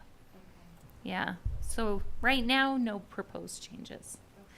It sounds like you had a good conversation with principals and admin about what's happening. And so I would just like to put out there that if parents or teachers see a need for some sort of shift, that maybe that's something they take to school community council or their principal. And if we're seeing more and more of this at, Yeah. make And- a shift. And like school community councils, they have more power than they know. If they want something to happen at their school and they bring it and they get support of the community and their school and their administration, they could do that. Like, I think if a school wanted to have uniforms and the school community council did, they could do something like that. But I mean, am I wrong? No, in fact, the AA419 has language in there that school community councils can address individual needs. And as President George just said, they could be a little more prescriptive.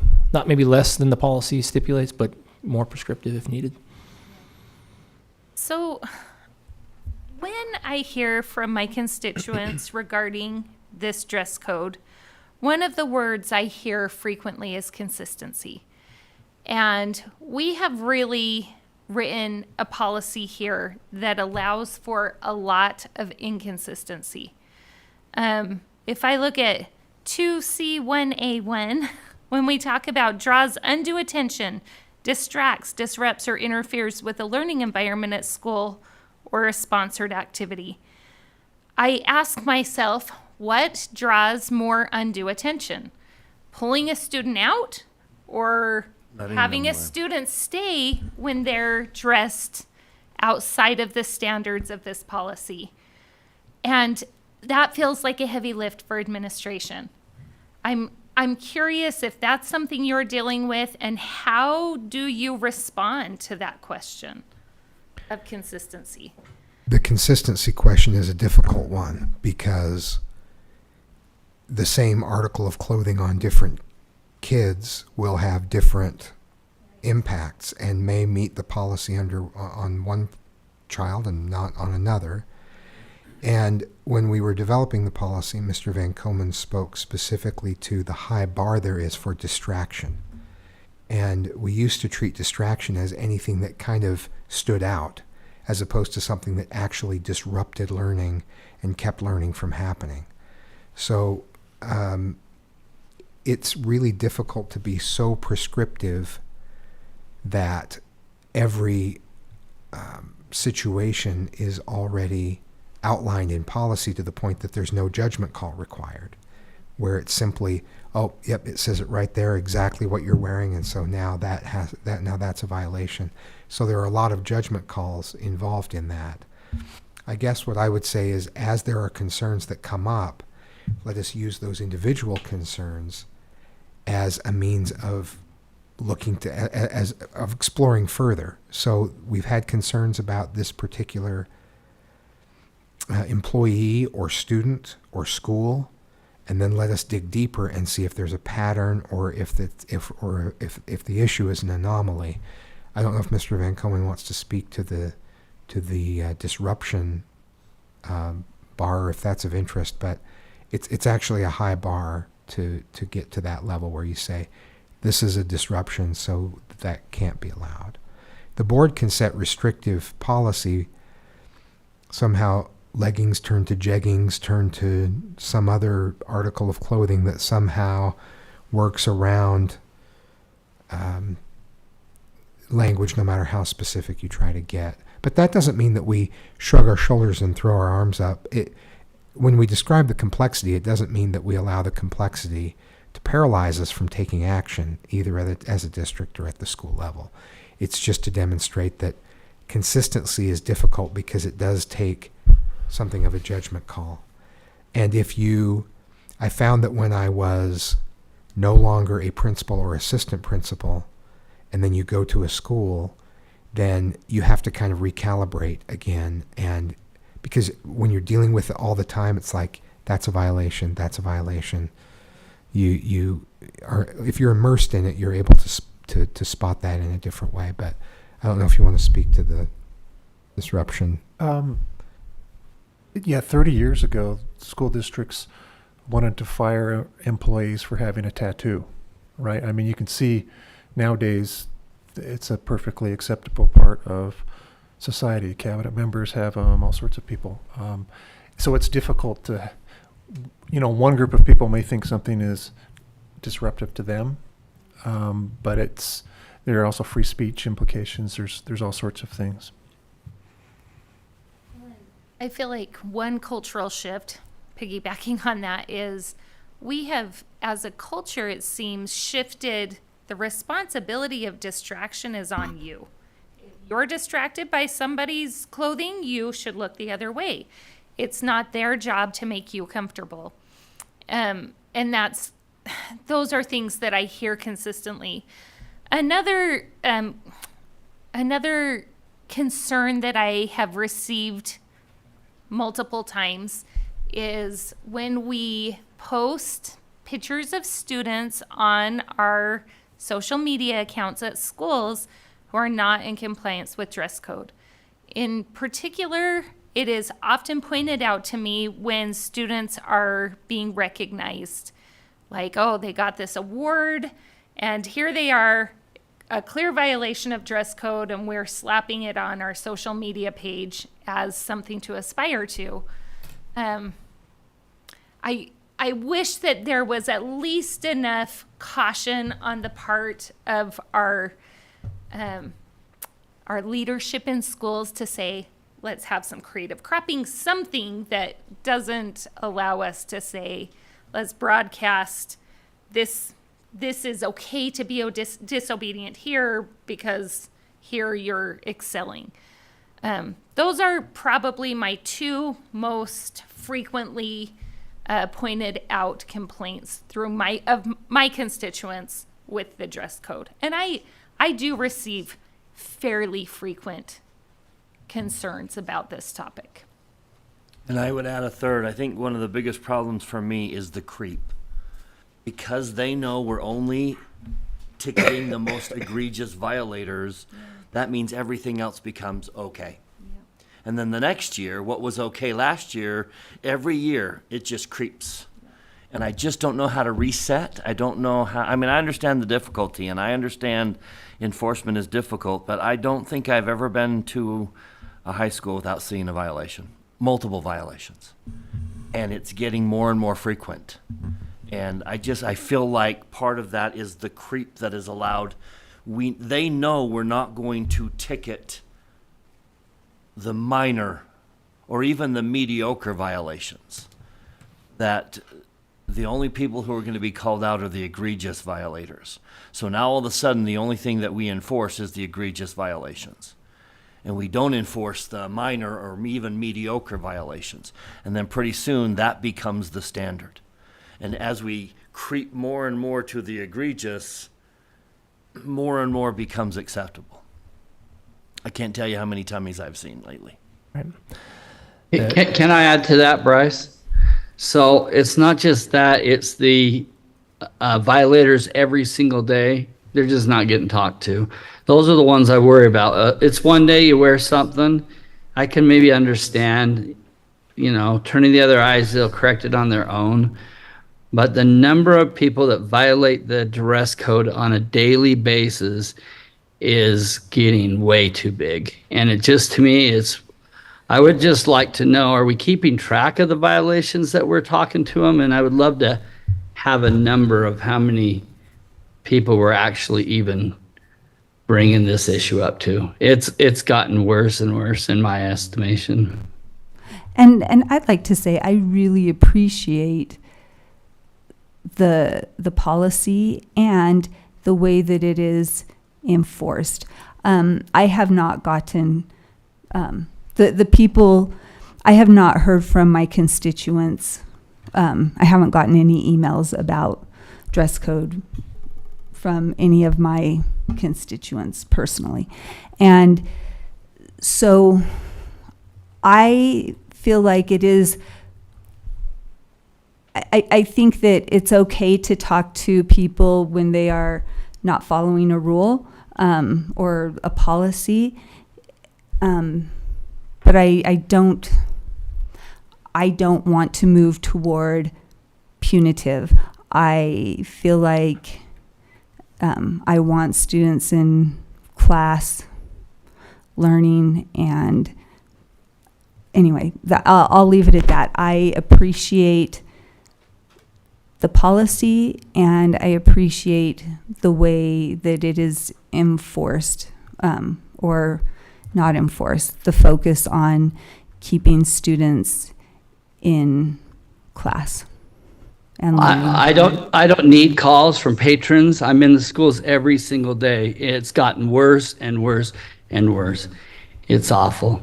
But I mean, then it sounds like it is bothering you as your own patron. It's not bothering me, but my patrons aren't in the classroom every single day. They're not in the schools every day. They do call me and say, hey, I saw this, but I'm seeing, what I observe is we have a policy that is being ignored, in my opinion, and in my limited view. And I can see turning your eyes to a student that one day dresses bad, but there's chronic people who are, like Dr. Anderson said, speeding every single day. And there's got to be a place where we have the courage to go to a student and say, that is not appropriate. And what I would be interested to know is the number of times we're actually saying something to a student. Do we just have a policy that we're ignoring, or are we actually enforcing it? And you can give me those numbers offline, I'm okay. But this is a concerning policy to me. I want to speak to something that you said. I think there are thousands of conversations in every school every day. We do not document. When you say, I'd like to see a number of how many conversations we're having or how many times we're talking to a student, like I was talking about with the example of a teacher asking a student to adjust what they're wearing, I think there are a lot of conversations, thousands of conversations that are happening. The documentation is going to come when there's a consequence. So a teacher that talks to a student and says you need to zip that up is not necessarily going to go into Skyward and enter that. So it is something that's difficult to track from that perspective. I also don't think that anything we've said is intended to suggest that we are only addressing the most egregious cases. There are cases that are very obviously a violation. There are some cases that may be a bit of a gray area or weren't a violation in first period but are in second period. I think that it's always going to be a difficult issue. High school dress code in particular used to be my euphemism for the unsolvable problem, because no matter how much you work to address it, students are clever about how they put themselves out there, so to speak. And but again, that's not to shrug. And if there's direction the board wants us to take, if you want us to look at more prescriptive language, then that's something that we can do. In our conversations, I know that we had administrators of schools talk with principals individually, the principals that they supervise, and then Mr. Anderson met with them again today, and we collected data. We feel that there's enforcement happening out there. The latest policy allows for more flexibility in dress than the previous policy did. So there has been an adjustment, there has been a shift. So someone in schools before this policy and after this policy would see a change. Is creep and shift over time a real thing? It's absolutely a real thing. And so it was an important question for us to address with administrators and to reemphasize. And it's something that we'll do again in our August meetings, because that's when things start up again. We have had even very recent and severe conflicts with parents when we have enforced, we have given a consequence, and the parent insists that what their child is wearing is appropriate, and they insist that I've bought this for my child and I want my child to wear this and I support it. So we are at loggerheads sometimes with parents in enforcement. And to me, the sign that we are enforcing it is that I do have those come to me sometimes where we're enforcing, and we are, courage was mentioned. We do have people taking a bold stance. But I could probably walk into every secondary school in a class break and find a violation. But I would not view that as a sign that the administration or teachers are taking it lightly either. And I know that may sound contradictory, but having dealt with a lot of dress code in a different era with different names for the clothing, it's a difficult issue. I also do view it as an important issue. I view this as an opportunity for students to see, okay, when I'm coming to a setting where I'm supposed to be learning or working, how should I be dressed? How should I address others? How should I interact? And it's something we lost during COVID when we were all wearing pajamas for a solid year, and we're still trying to rebuild there. So none of this is meant as an excuse or a suggestion that we aren't fully enforcing or are ignoring a policy, but it is a real problem. It's also a problem that's been with us for a long time, and we want to be doing a good job of that. So if there are specific changes to policy or procedure that you would like us to consider or talk about further or change, we're very open to that. And the questions that have come from the board and through patrons to the board are important. And like we've talked about with other policies, it's important for us, like the cell phone policy and the way we've revisited that. And it's important for us to revisit these and say, how's this going? What's this doing? Family leave policy earlier. The parent leave policy. Okay, we've had this in place. The law's changed, but how's it going? What have we seen? So I think this is an important discussion. We'll have it again in August. We'll get information out to parents over the summer as they're buying clothing for their students as a reminder. And so anyway, I appreciate the discussion and the board's work on this. I could add, and I don't have any answer today for the dilemma.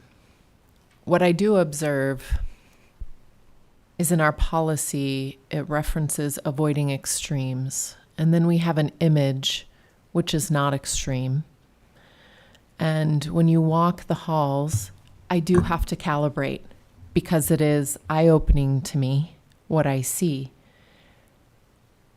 Is it considered an extreme in that environment, and does it disrupt learning? I don't know, but I don't know that our image and the guidelines are totally consistent with the words we have in our policy. The image in the guideline? Mm-hmm. Okay. It's not a criticism. It's simply, I could read this and say appropriate dress and appearance avoids extremes. And then we have an image, and there's still some room before you get extreme.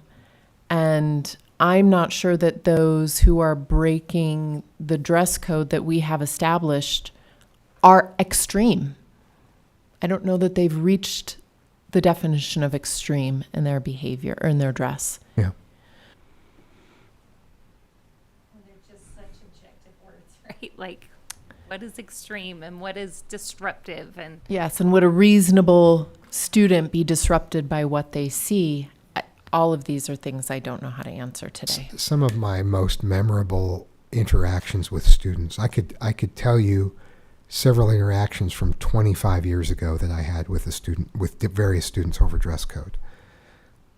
Just because it's a very personal thing and a very, there may be one student of 2,500 who's wearing a certain thing on a certain day, and you need to have a conversation with them about that. Mm-hmm.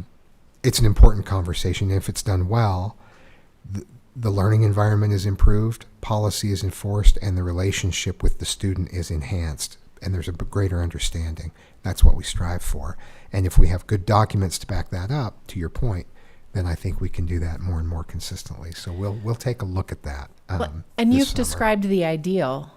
And if I'm one of 50 people speeding and the cop decides to pull me over and not the other 49, I'm going to have a problem with that and admit I was doing something wrong. So the conundrum is real.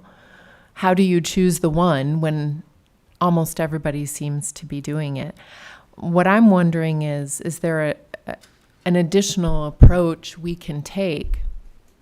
I'll throw this out there, not for decision, and I'm sure there are other things to consider, but can we create a culture?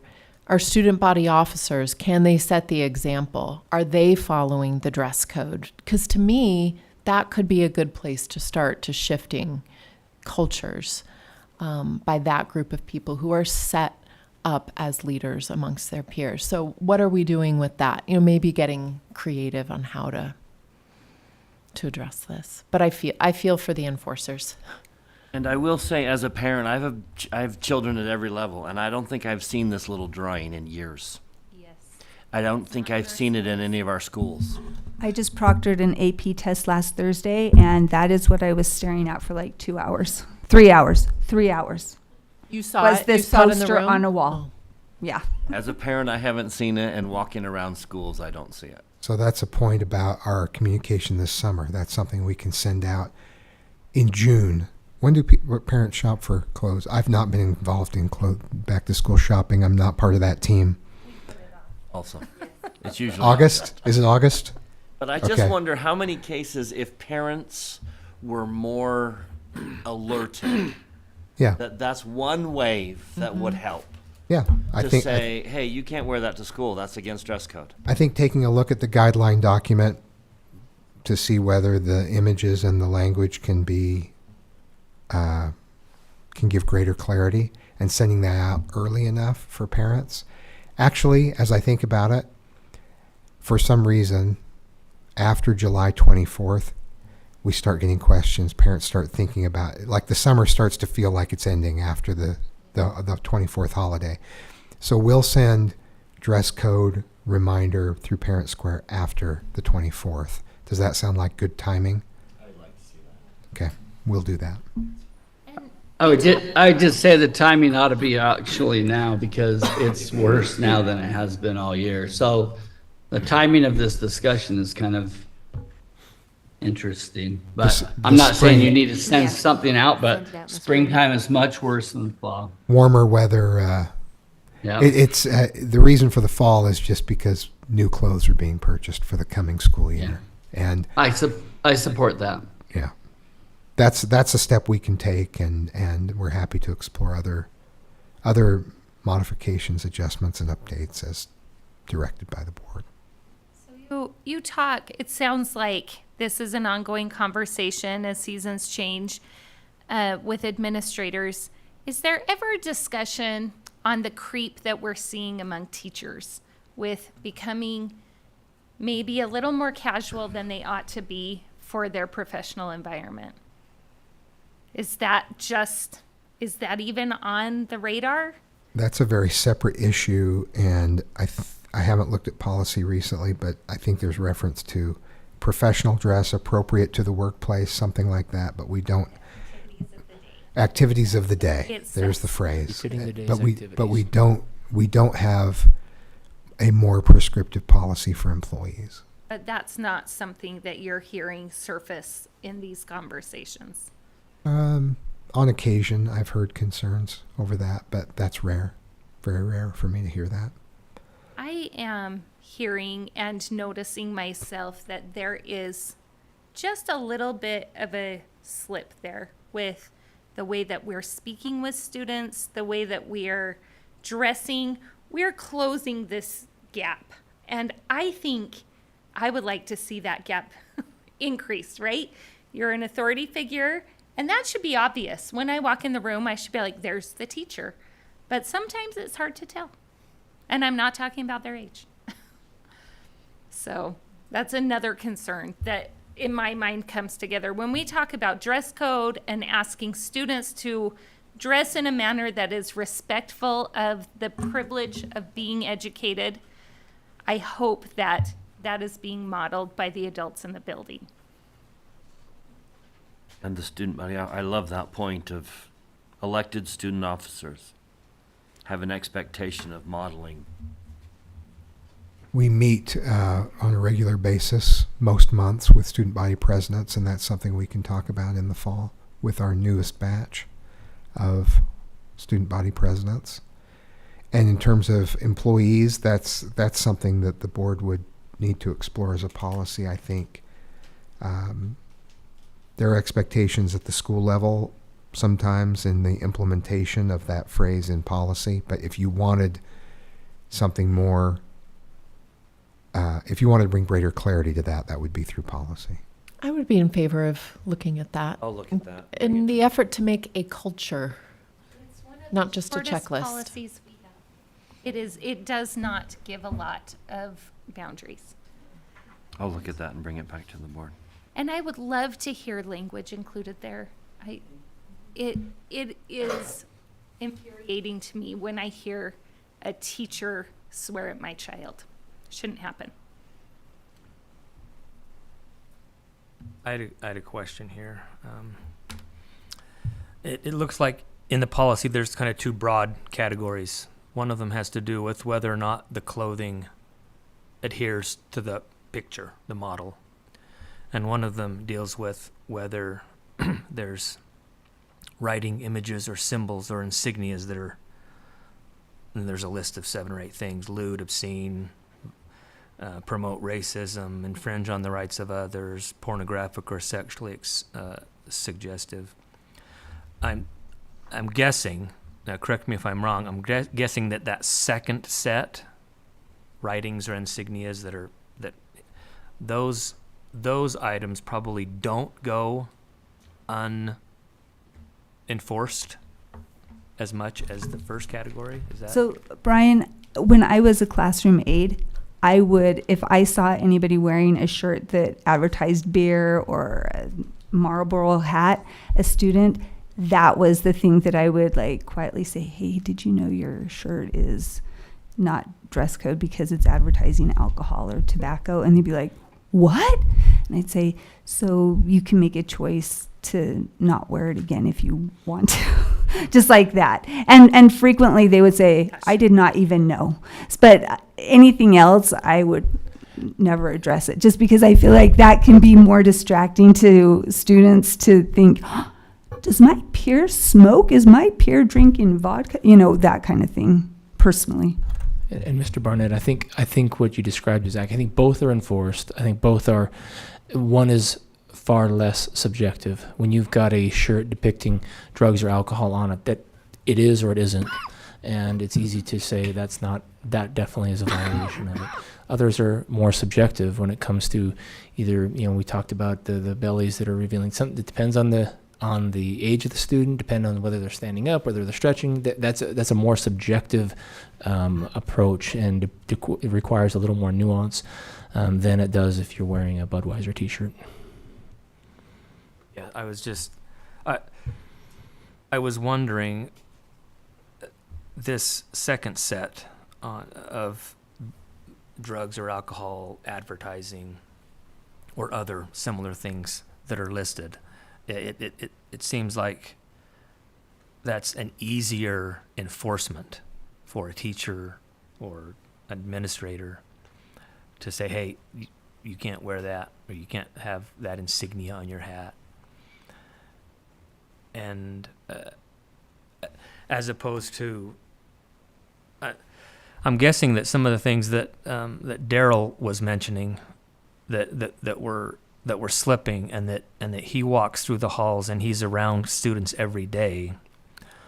All the things that Daryl, maybe you can chime in here. All the things that Daryl is seeing and that most of us are seeing in schools are violations of the first category. Yes, yeah. I think that's fair to say.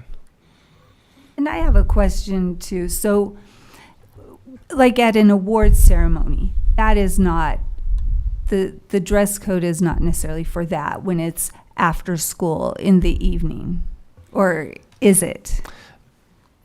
I guess it depends on the awards ceremony. I think like if it's a school sponsored in an auditorium, right? Because is it? I think the language in the policy suggests that they should dress anytime on campus, befitting the day's activities. And it's, in an after-school setting or an off-campus setting, it's a little different than during the school day. I'm not suggesting that you should go wild. Right. I can read the policy words if that would be helpful. It says, expected of all students at school or school-sponsored activity.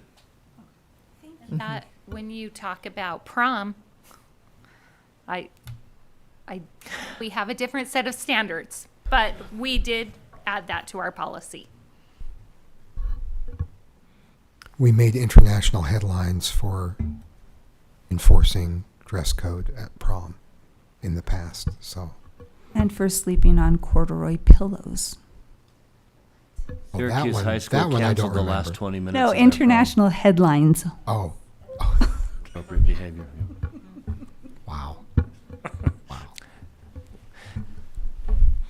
We could probably talk about this for months, and we have before.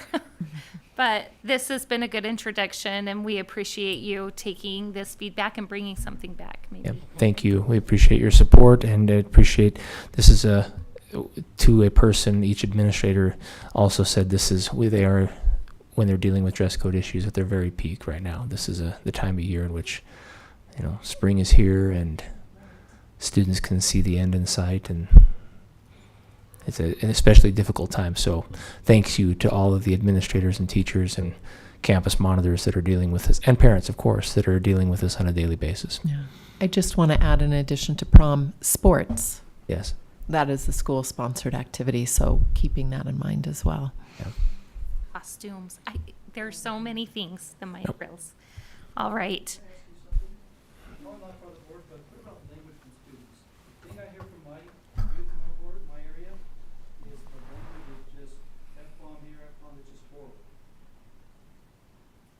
So for those that are listening at home, the question was asked regarding language among students.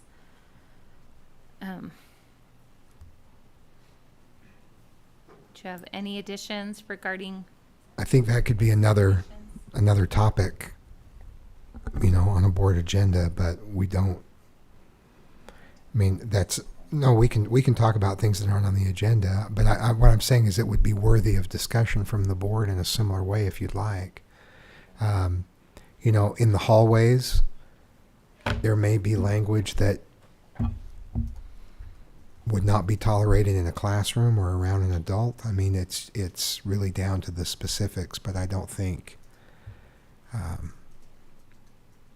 language should not be tolerated in class. Inappropriate language should not be tolerated in school. And I guess it's a question for the president whether this is something you want to discuss now or add to an agenda in the future. I would be interested maybe in looking at this in the future. Board members, is that something that you follow Very up much on? so. Okay. Okay, I have made some notes for future agenda items that we will circle back to: employee dress and conduct, student language, and a review of this policy following graduation. The phrase inappropriate language appears once in the AA policies. Just once. Interesting. Interesting. I want to look at the law as well. I think there are laws around that, and the reason I say let's put it on the agenda or consider whether to put it on the agenda is that I think it's worthy of something more than an ad hoc discussion. Yeah. Great. So we will circle back to some of these topics in the future, but at this point, I feel like we could go ahead and adjourn for a short break. Perfect. We will come back at 6:25. I might need to.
Welcome back to the Jordan Board of Education study session.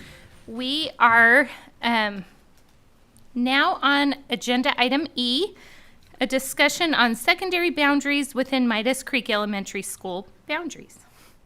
Mr. Demford. I feel a little uncomfortable leading this discussion because Midas Creek falls in Mr. Barnett's precinct, but you heard from Morgan Bangeter last time, who overheard this board last fall talking about pursuing boundaries. At what point Mr. Robinson brought up Midas Creek. Excuse me.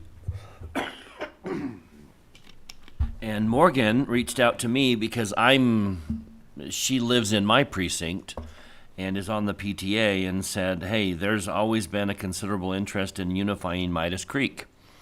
And I said, well, I'd be happy to answer some questions. Mr. Barnett and I would be happy to answer questions. They had a little meeting at the school, and I was very clear to point out the trends, the enrollments trends, that if there was a change, it would most likely not be to one of the two crowded high schools. It would probably be the one with a declining enrollment, and same with the middle school.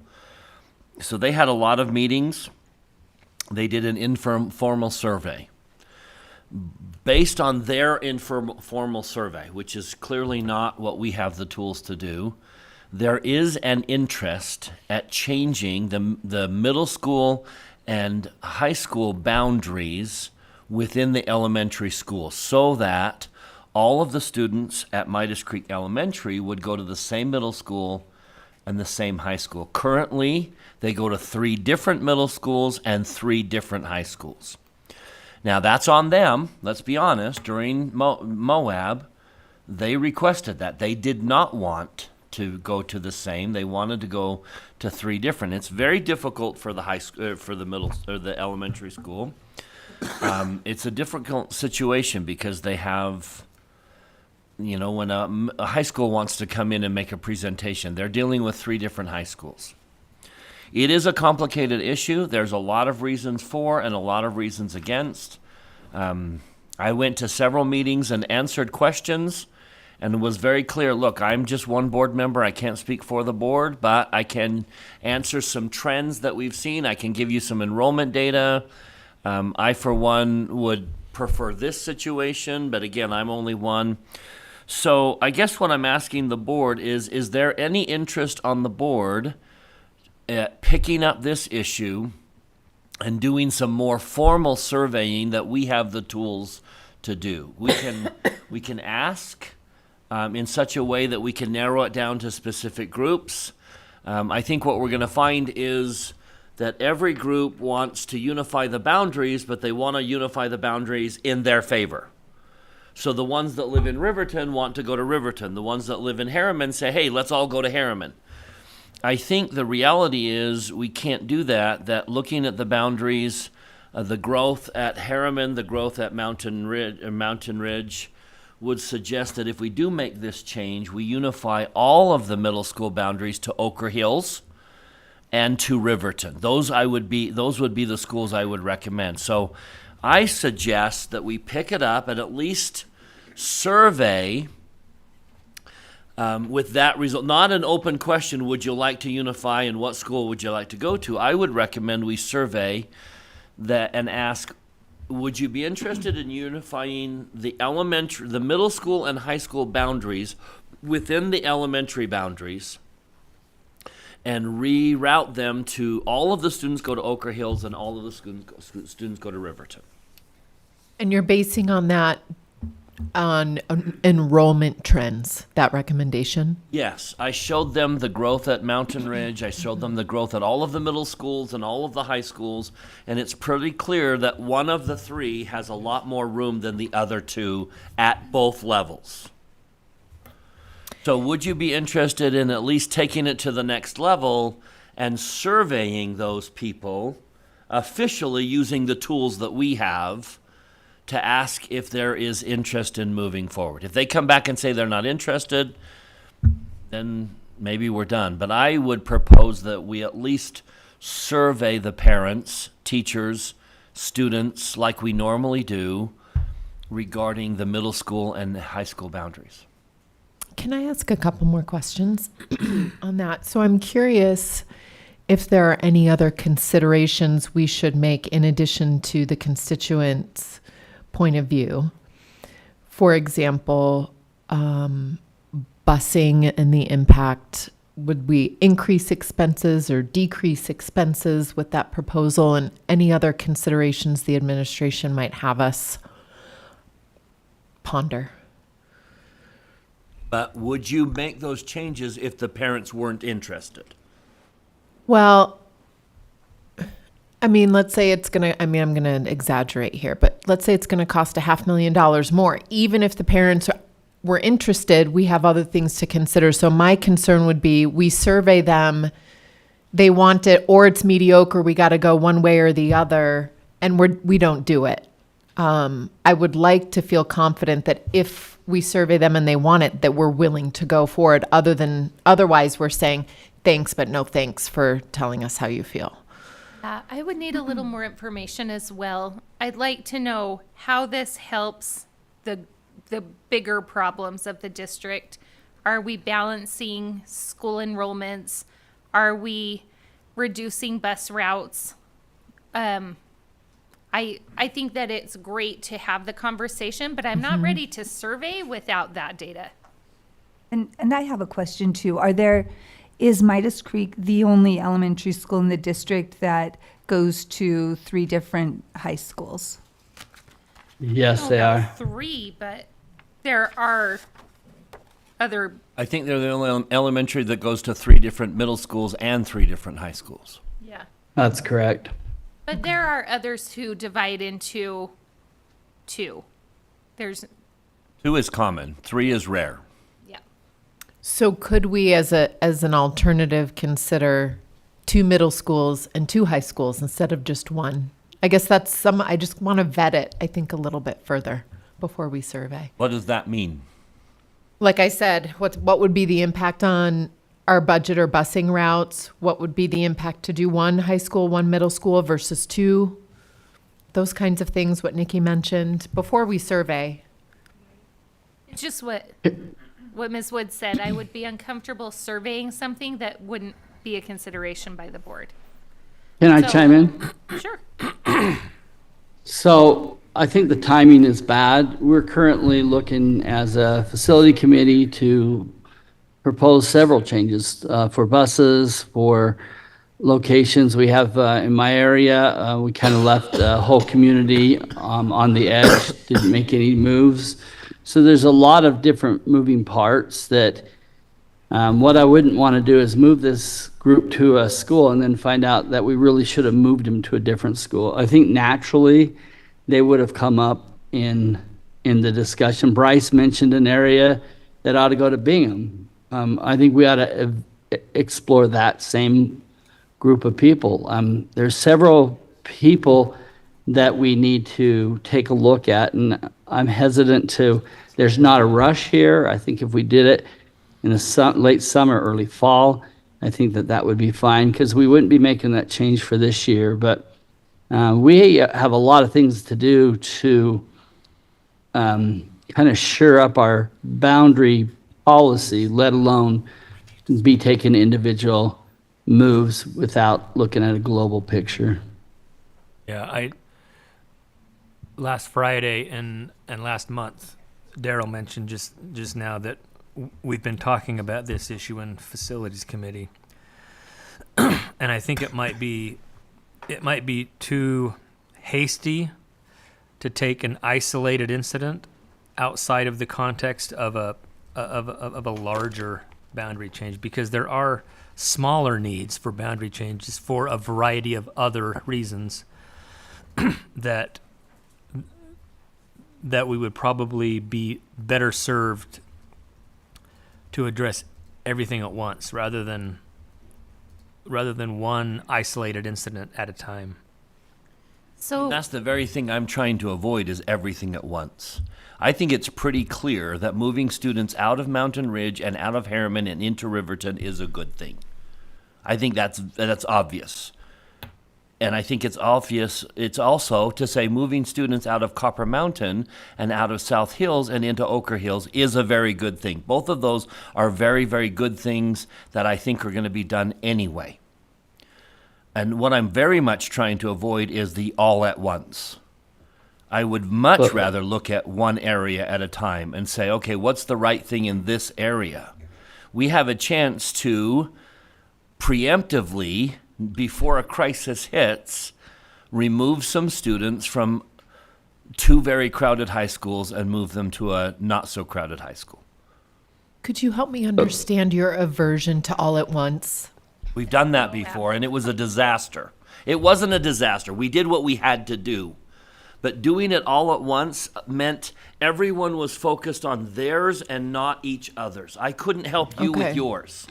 I couldn't jump in and inform myself to the degree that I should because I'm dealing with so many right here. Got it. And we made mistakes because board members but limited the choices because we weren't involved in each other's. It was too much. It was too many. And I worry that we're headed in that same direction. But we have an opportunity to say, wait a minute, why not make a change that we are most likely going to change anyway now that there's a public interest? But Bryce, you just said that you wanted to survey these people formally, and if they don't want to do it, then we'll just drop it there. This is a group that has to go. Well, you did say that. Go back and listen to your words. I say that we aren't going to drop it.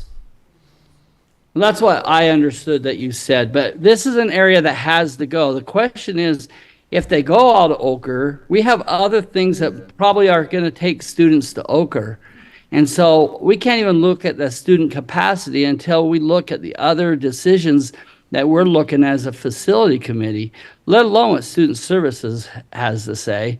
And so I don't mind a community or a board member bringing boundary changes to us as a board, but we've got to look at a global picture when we're doing it. And that's the problem with doing one at a time.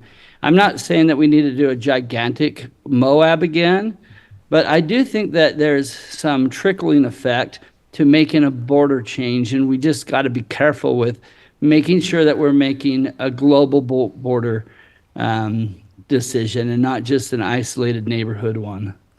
Can I just remind board members that when this was brought up before, the board agreed that we would like to pursue looking at feeder system boundary adjustments. We've already, as a board, said that that is our intention. And I think we've been waiting for a proposal from facilities. So I feel like what we're debating right now, we already at one point have determined the course of action. And I'm curious if that determination has changed for board members. Excuse me. I agree with what Brian and what Daryl have said.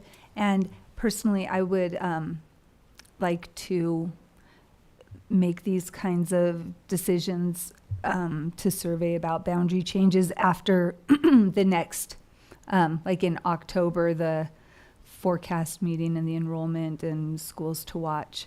I feel like we say that every year. And we wait 3 months and then we're like, we better wait for the next forecast. As long as we're really committed to taking action. And we did take some action, but then no, I'm saying it feels like we wait for that number.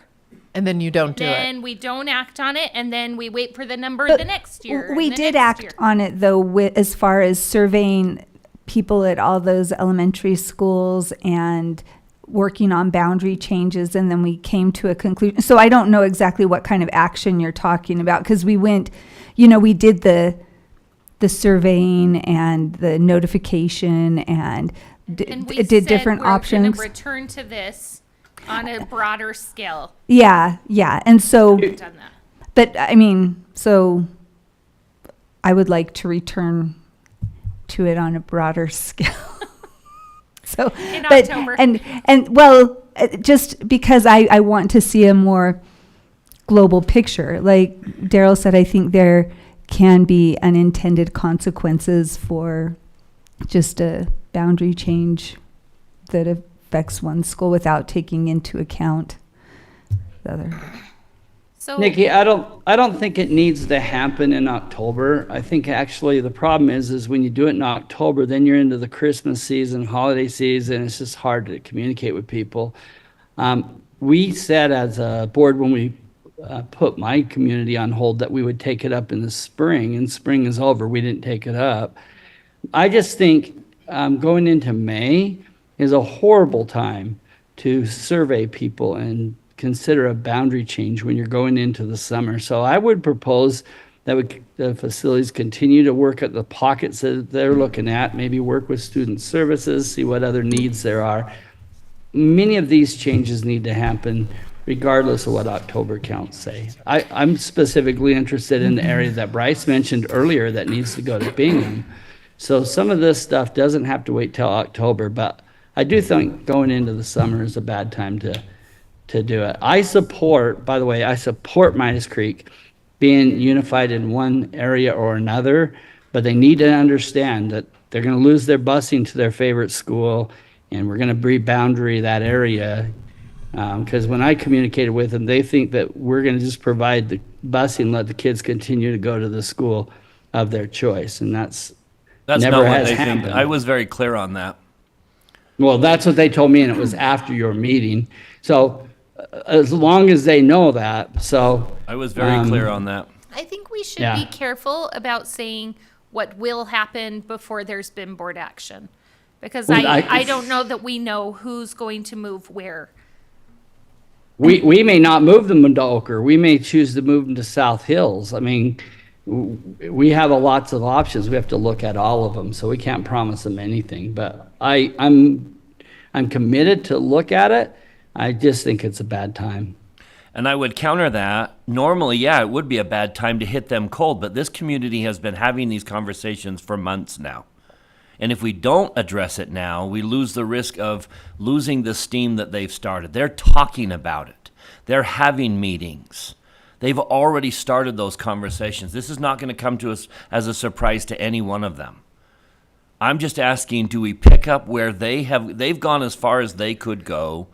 Do we then pick it up now? Do we pick it up later? Because there is considerable movement happening now. Can I ask if the facilities committee has a time frame in which you think you will have your recommendations to the board for boundary changes? We have a document still in draft form that Dr. Anderson and his team have put together. We've reviewed it in our last two meetings. I think we're there, aren't we, Mike? Aren't we basically? I mean, I could envision at our next board meeting giving a presentation on that document.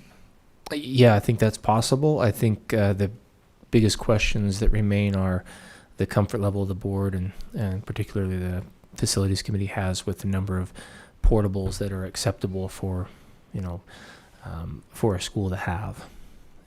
For a calculation of correct enrollment. Yeah, that was the key question that there has been some back and forth on. So I think we're waiting on that. We can bring it to the board for further discussion at any point. So, assuming that conversation goes swimmingly, there is a window of opportunity to survey the Midas Creek Elementary School parents fairly soon.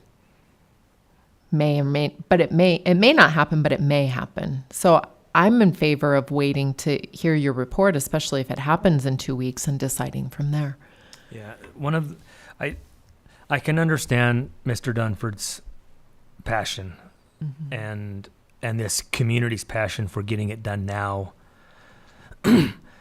My hesitancy is that one of the former boards created it or helped ask staff to create a document listing the priorities for boundary changes. These are the things we should consider when we're talking about boundary changes. One of them is aligning feeder systems.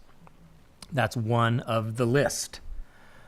And so I hesitate to move forward on one of the list, even though it might seem apparent to all of us that this is what's going to happen. Riverton High School and Oker Hills Middle School.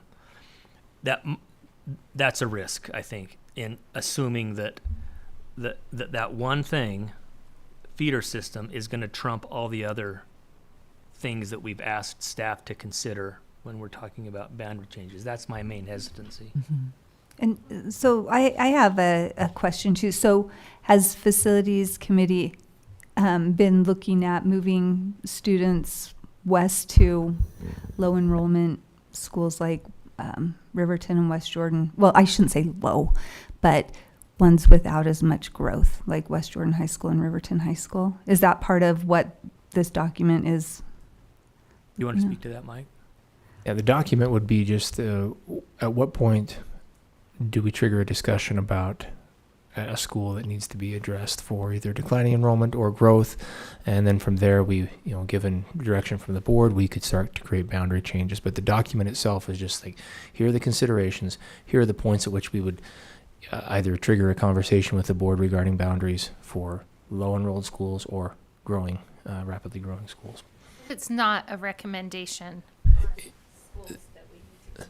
The recommendation from that document would be that, and that's what we as staff have put forth to the facilities committee, is that we, for years and years, we've used as an acceptable threshold 6 portables at a school. That's the question, and that's the only recommendation that really is in that document, is that we like the 6 portable threshold. It allows for flexibility and growth, and there's been a discussion around that. And we're happy to move forward in any direction the board wants regarding that. That was the only specific recommendation we had in there. Oh, no numbers. There's a sorry. If Go I ahead, may, go ahead. The numbers would come as a result of a ratio. There's a formula that we would use that takes into account growth and the capacity of the school, and the numbers would come out of that. So there would be numbers, but in the document itself, there's not a specific number that 2,500 for middle schools or 3,000, whatever. There's a formula inside the document that would calculate those numbers. The main metric used in the document to raise a discussion among the entire board for a boundary change is based solely on enrollment, whether it's above capacity or below a certain threshold.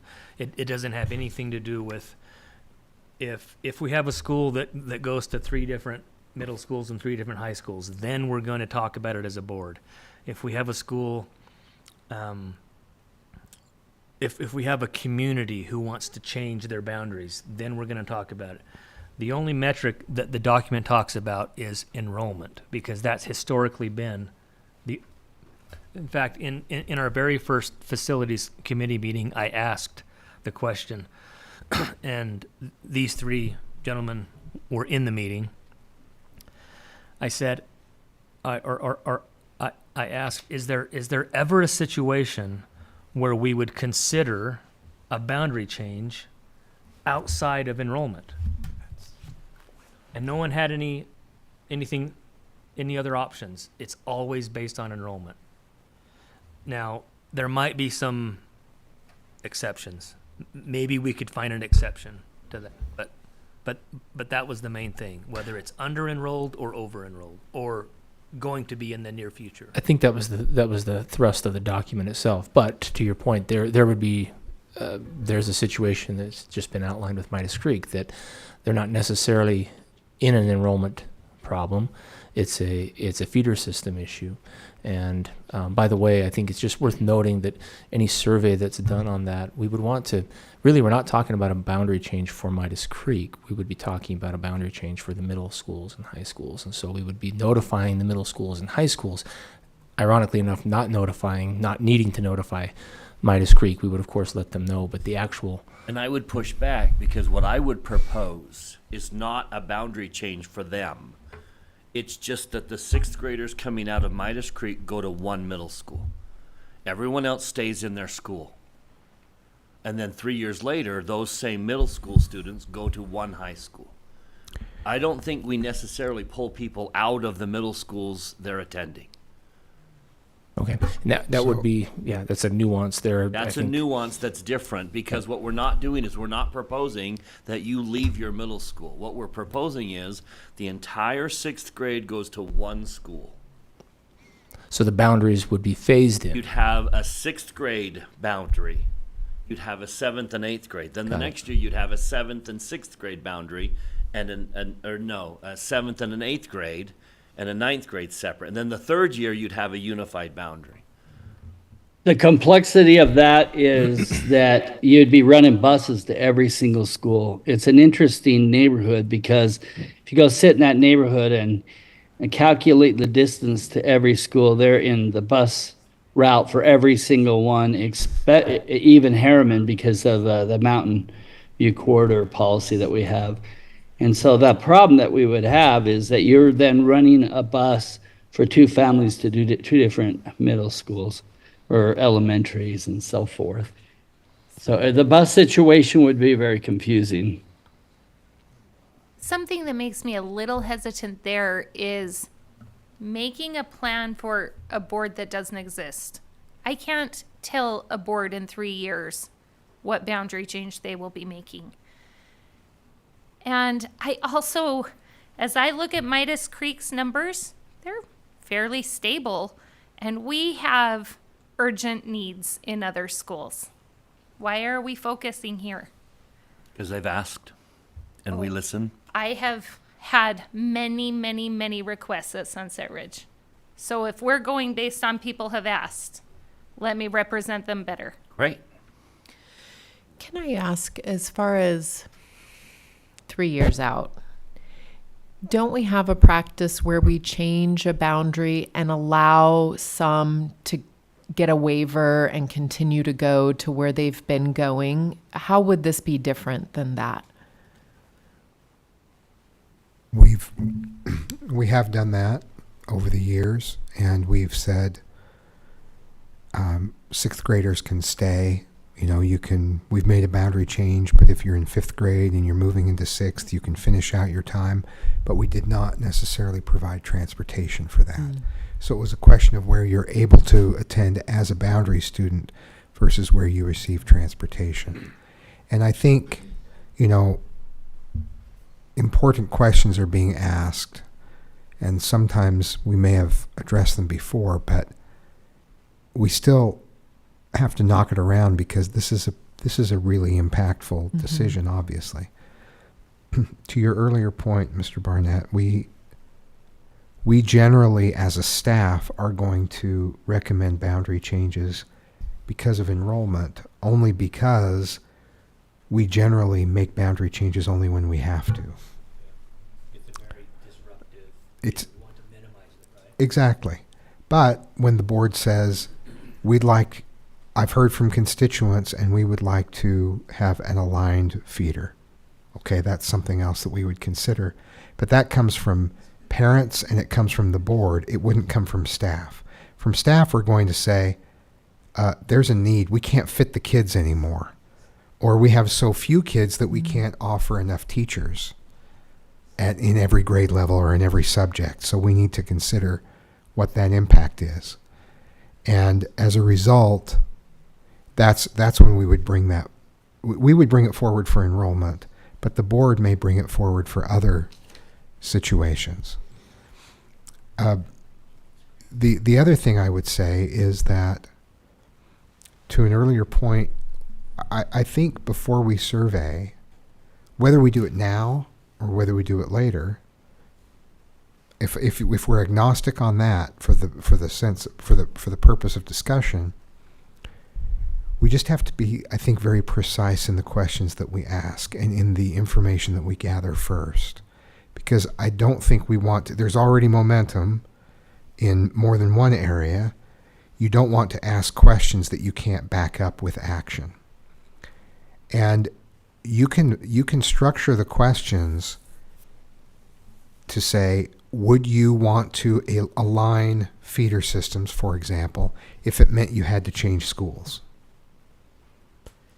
There might be enough people who say, I only want to align if it's to my school because I think my school makes the most sense.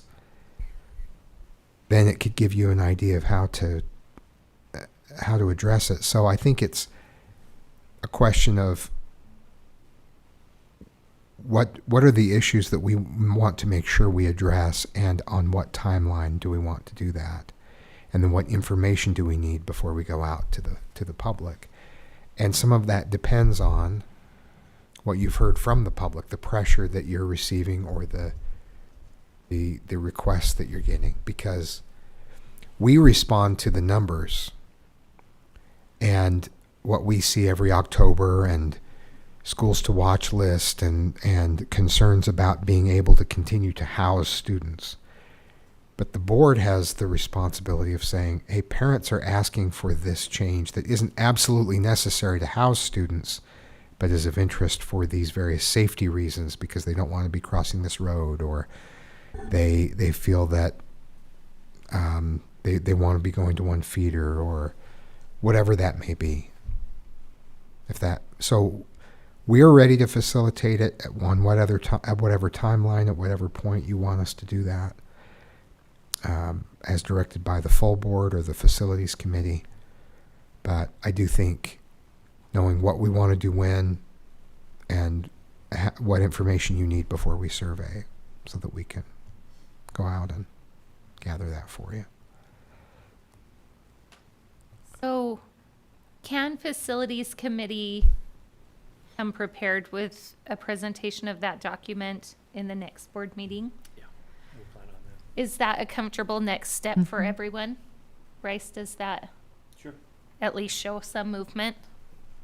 Okay, it seems like that's a natural next step, and we can continue the discussion based on the adoption of those procedures.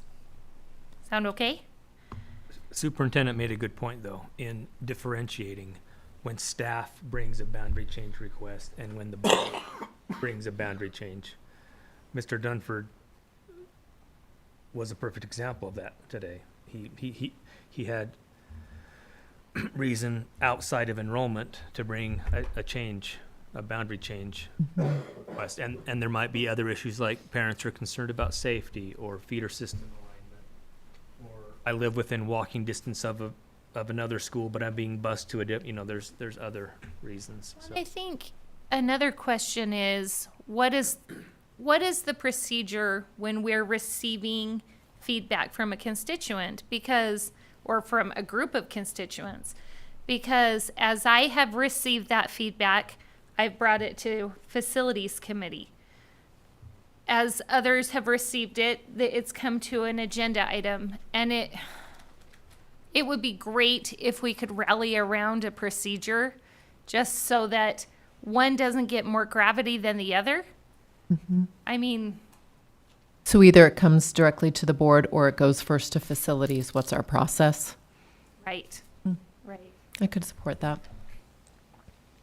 Are there any immediate feelings on that? What's the right way? Does the whole board need to be alerted to a community's needs? I've got a question, or possible answer to your question. So being on facilities, thinking about this document we're making, thinking about these other trigger points where community members bring it, board members bring it, perhaps in this document, because I feel like the document we are currently working on is for staff to bring to the board, and it does not include these other nuances of communities and SECs and board members bringing things. So I'm wondering if we can lay out a roadmap of sorts for these other avenues of bringing boundary changes from community members. How much work are we willing to put in or how much work are we willing to ask staff to do in order to look at these requests, and which direction do we go with that? So let me try and clarify. So if the community brought it, and then we have decided that, okay, this community's interested, we need to check these boxes, is it a feeder system problem? Is it a numbers problem? And then we need to run it through transportation. Say, hey, does this look legitimate? Is this going to work or is this not going to work? And we have these steps that we can take. But how much is too much for a request, I guess, is what I'm asking. So I think that's a good question. I am comfortable, if I were to get a request for a boundary change, let's say for one of my schools, I would feel comfortable looping in the chair of the facilities committee to vet it, to bring it up in your committee updates during these meetings, to say, we've gotten this request, we've gotten that request, here's what we're doing about it. And then if a board member thinks it's not getting the attention they want it to, we can bring it up at that point and say, can you take another look, or have you considered this? I like it going through the facilities committee. Anybody want to persuade me otherwise? The biggest tension we've had in the past is the facilities committee is made up of 3 board members, and may or may not include the passionate board member. The biggest problem I had when I was facilities chair is we were making a major change at a school, and that board member was not represented on the facilities committee. When you say that board member, the boundary, the board member over that boundary. The school involved. And so we were having conversations about a school that a board member represented that wasn't on facilities. And it's been our practice in the past to have someone step out and have that board member join. And what happened is I stepped out every single time so that board member could come in. Every single meeting for the next however many meetings, I stepped out so that that board member could come in. And I walked away saying this should have gone maybe to the board. The challenge with sending it to a committee is you don't have the 7 board members there. And you don't have the voice of the board member who might actually be the most interested. And so there's the breakdown. When does it come to a board so you can get the voice of all 7 board members? And when does it go to a committee where you only have 3 voices? I'm curious if one approach could be we present a concern, and we know as we interact with our constituents when we're hearing enough that we say, wow, that holds water. So you bring it to the board, and if the board feels that it's the appropriate time to pursue a boundary change, we create an ad hoc. Would that? I think that would, or we just, at that point, we assign it to facilities, but that's after the board has weighed in. We don't go to facilities and wait for facilities to bring it to the board. I think our mistake was we started taking action before we involved the board. We should have taken it to the board, received an assignment from the board, but given the circumstances and the nature of those changes, we didn't feel like we could take it to the board. I think, go ahead. But I think it would have turned out better if the board had weighed in on that decision and then we started moving forward. I'm wondering if the board member brings a boundary concern, then we could say, okay, facilities, just give us the facts. And they can go through that checklist, and then they can bring that back and say, this is what we found, this is how it will affect this and this and this. And then the board could have a discussion and decide whether or not they agree to move forward or to change it up. And so that facilities stays more neutral and just fact-based, and they don't have to have all these nuanced discussions. And they can bring other context that I, getting the request, may not have. So when it comes to the board, it's in the context of the facilities committee. I can then opine as it's brought, but everything goes through facilities. And then we can decide as a board, do we want to move forward and ask them to do more? That's kind of, I'm with Erin in my thought process, but. Dr. Robinson, what are you going to add? My question is, do we really want to write this into policy where board members and community members are looking at boundaries and requesting those. This is not something we've done in the past. Lots of times we have to make those decisions because that's where people fit, not what people want. And I'm not opposed to people like Midas Creek bringing this up because it ultimately has to get done anyways. We would have probably done this anyways, but I'm hesitant in writing something into the policy that we spend now all of our time. I mean, there's boundaries I don't like in my area. Do you really want me to stir people up and talk about that? Because I have people that live across the street from an elementary school that can't go there. You know, I mean, there's a lot of boundaries in our area that doesn't make a whole lot of sense, but we did it because we run our schools pretty full and we put people where they can fit. Not where they want to go, but where they fit. So I'm not opposed to having a board member or a community bringing up something to our attention, but I don't really feel comfortable in creating a policy that allows that to happen on a regular basis. And I would point out that we've always been a district where we were cramped for space, and we are no longer that district. There are areas where we are very, very open. And I think we need to shift our thinking away from we do boundary changes only when we're cramped, because that's who we've been. I admit that's who we've been, but that is not who we are and who we're going to be. It's not only who we are.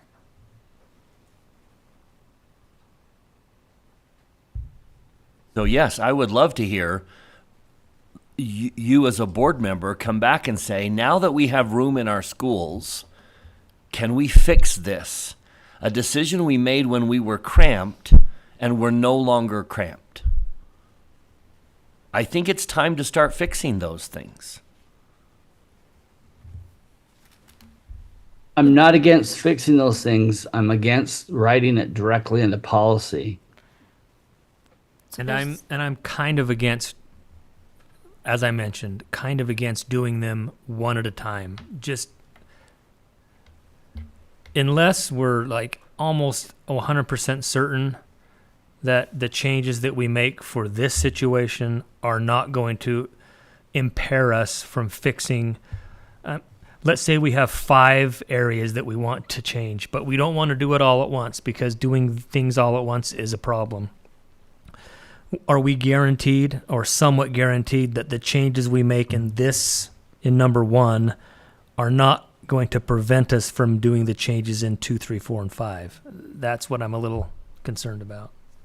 But we have high schools that are approaching 50% enrollment. We've never been in that situation. And now all of a sudden, we have the luxury to say we have plenty of room in some of our high schools. We have 2 high schools that within 10 years will be approaching 50% enrollment. And 3 high schools that are hovering in the 90%. So yeah, I have a lot of confidence that if we move 1, we'll still be able to move 2, 3, 4, and 5. Yeah, I'm okay at the high school level. I just worry about the elementary schools. Well, and We're the not middle changing. school, that's the concern I have. I've got a question. When you say write it into policy, Daryl, I did not view these documents as policy. Are they considered policy? These considerations, right? So that's They probably don't define the word policy, but they're active procedures.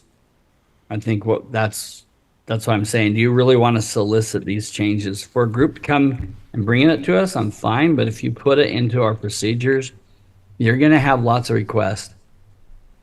Like Nikki said, she's had that request for Sunset Ridge many times over the years. And what's the danger in that? The danger in that is we can't provide it for everybody.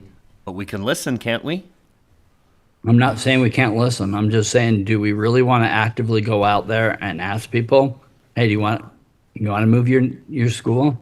I don't see it that way. I don't see us actively soliciting the other schools saying, yes, bring us your problems, guidelines for future boards to say, if a community comes to you, you can do these steps, see if it's going to work logistically, and then present that to your community. I didn't see it as us actively soliciting the community saying, bring us your problems. It's just one of the things to consider for boards in the future. We need to create a pathway so we know what to do with it. We need a clear pathway. I agree. Well, and just to be clarified on this situation, I don't even think we can do it. Like the timetable of, is it 90 or 120 days? And we're going to take a month and a half off of school board meetings. I just think it's a horrible time to bring this up. Let's bring it up in August or September. Let's notify them notice? appropriately. Or was this not one of the schools included in the notice? This was not a notice school, so we're starting at scratch. Dr. Anderson's going to look up what that timeline is. I think you're asking an important question about what's the procedure, because it hasn't been clear and it's happened two different ways. If I may, I think it's a broader question. The broader question is, can things be assigned directly from an individual board member to a committee, or do committee assignments need to come through the full board? And that's a genuine question, because I think there have been some snags in the past, and there are pros and cons no matter which one you choose. So I think that's the overarching question for any committee, is can they take something on that has not been assigned to them by the full board? And maybe if they can, then that makes things faster, and it makes the committee a bit more responsive.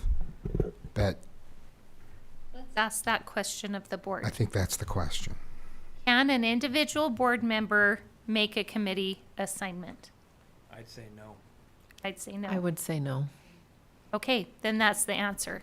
Well, let me ask you this, though. Is by informing Brian that I have a constituent making a request, giving him an assignment, or is it informing him so he can bring everybody's to the board for an assignment? So instead of you presenting your own, me presenting mine, Bryce presenting his, we all just say, hey, would you, as a chair, say that our schools want something, and then he bring it as head. Is that what you're talking about? And he can give it context. We got this request for Midas Creek Elementary to fix their feeder system. By the way, we also have these considerations we committed to do, and these. What does the board want and then act he on? poses the question to the board. How would you like facilities committee to proceed, knowing all this information, not just Midas Creek? That's kind of how I'm envisioning this. So to me, it feels like step one is bring it to the board, assign it to a committee, and then step two would be the committee comes back with the information that you just suggested. So in order to bring it to the board, I have to have 3 board members agree to bring it to the board. So is that our filtering out? +2. So me +2. What if it doesn't get past that? Then we just accept it's not going to go to nobody will be aware of it. So question then, is this an agenda item or is this a board member comment? Is it part of committee reports? Yeah. Well, committee reports, once it's been assigned to a committee, I think. I would hate to stifle a board member saying you can't talk about anything personally unless don't it got have on a the team. agenda. I don't think that's our right as a board to say you can't talk about anything unless you put it on the agenda. I think a board member can bring up whatever that board member wants to bring up in board reports. Or in board member comments. Yeah. Yeah. I think board member comments makes more sense, actually. Okay. And whether the board wants to pursue it from there is up to the body. Right. Okay. The assignment to a committee is a board decision, but any individual can bring it to the board. So that's a good clarification. So it comes, so you've heard from someone, hey, I'd really like to align this, and you go to school community council and you hear that again. So then you say in board comments, does the board have any appetite to continue with this? I would love for the facilities committee to take a look at this and bring this back. How do you guys feel about that? And then they say, well, no, we're going to be doing a broader thing. I think we ought to wait until then, but let's keep a note. Or that makes sense. That's so isolated. It's so specific. Everybody, and then that gives access to let people bring something forward without the formality of getting it on the agenda. But it also is adequately transparent, I think. So that makes sense to me. Comfortable with that. Does anyone feel uncomfortable with that? Okay, great. So then can I make an official motion that we assign Facilities Committee the task of informing the board about, among other things, aligning Midas Creek Elementary School?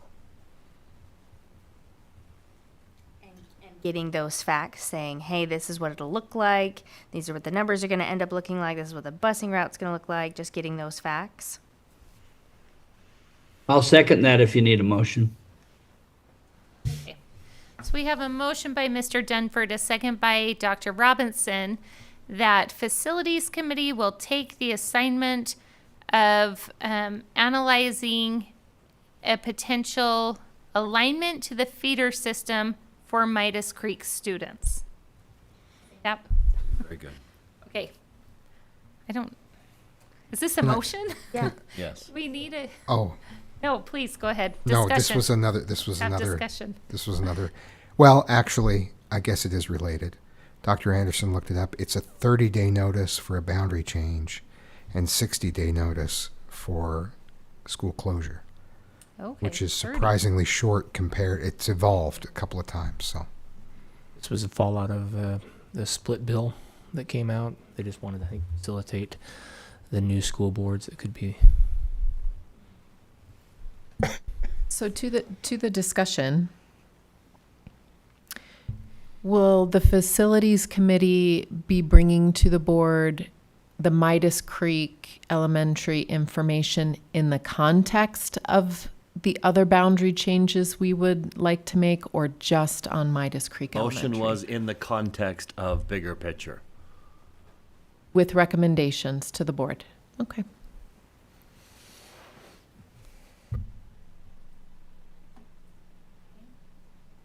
Facilities Committee next meeting is scheduled for June 24th. I have a question on it. Does Student Services weigh in on this also? Is it Student Services right to really bring those boundary changes?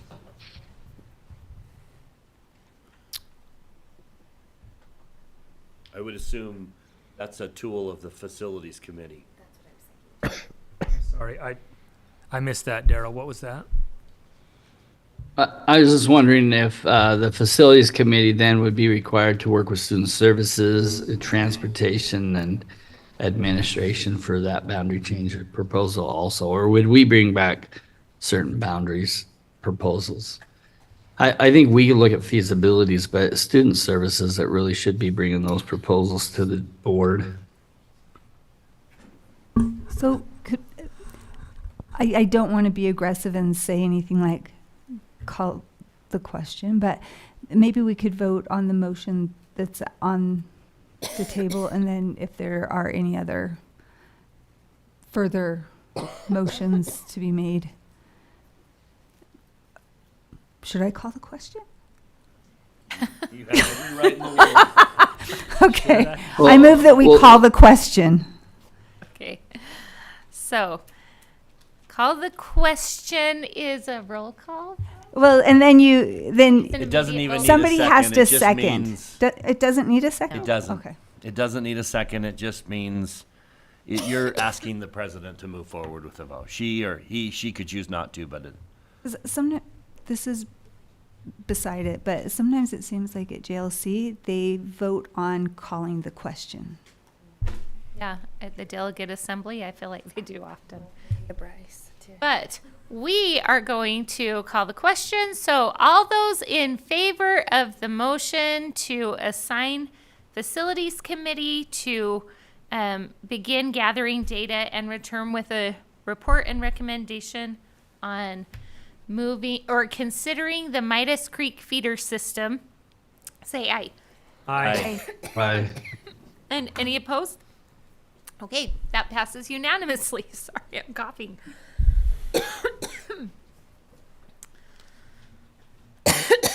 Excuse me. Okay.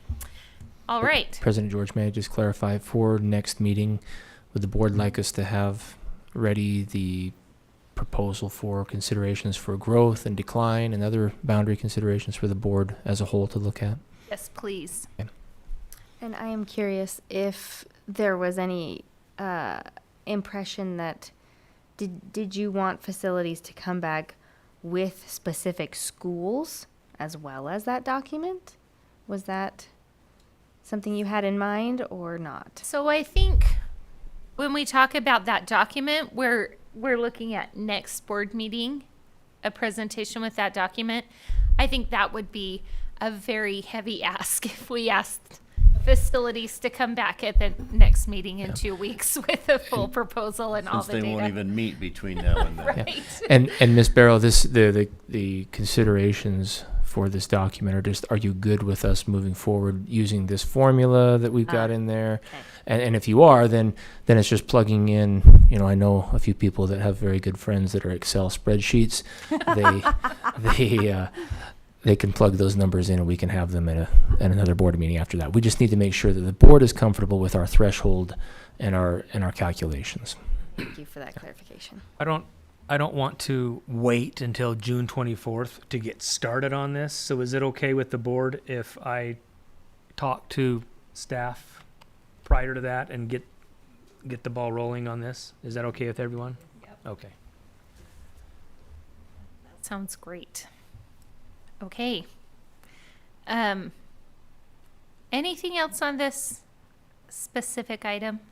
I'll wait for board member comments to bring mine up. Okay, let's move on to agenda item F, a review of potential revisions to board policy GP 104, board officers and appendix procedures for the election of board officers. This is a continued discussion. We will turn it to Mr. Larson. Thank you, President. On board docs is the red line version of the policy, GP 104. This is the same as last board meeting. It hasn't changed, where we're removing the language from the policy itself due to a tie and what would happen there. Instead, that direction would be moved to the appendix, where it also had information on what to do in the case of a tie, but it was a little contradictory. So the whole effort or impetus for this was to try and clarify that. In digging into this, and at the last board meeting, Mr. Van Komen brought up a section of the code that talks about how the first board meeting of the year, the board needs to elect their officers.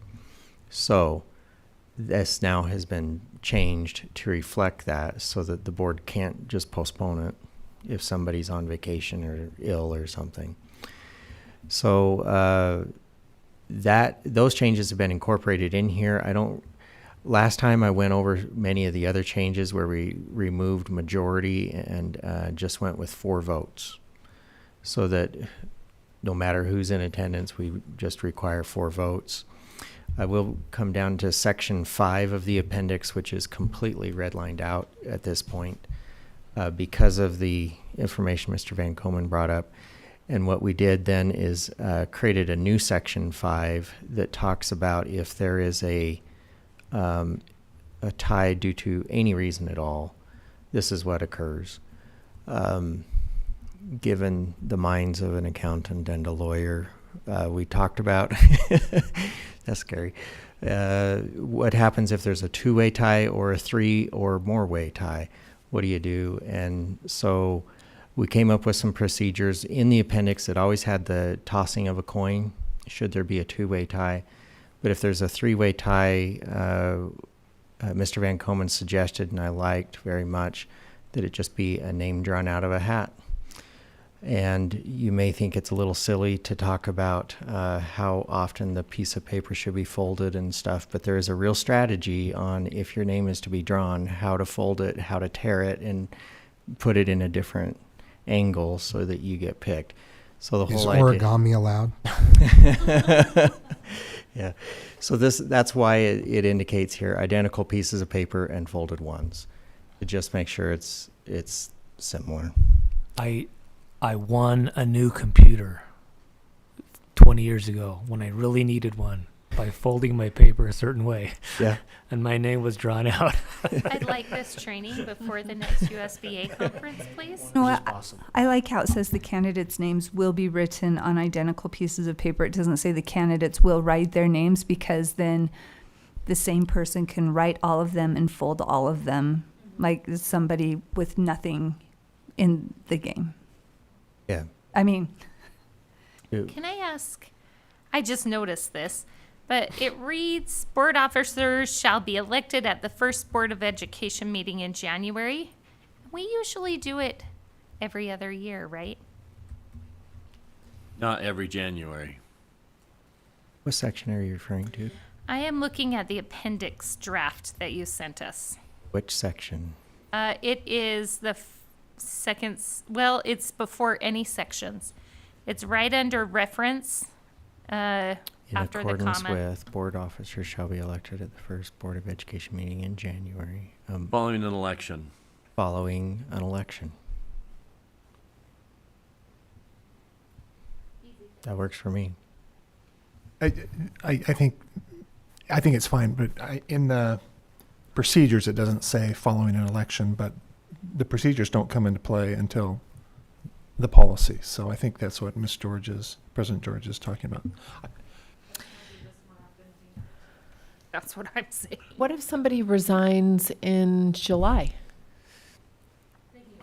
There's a section for resignation. Okay, okay. Yeah, C.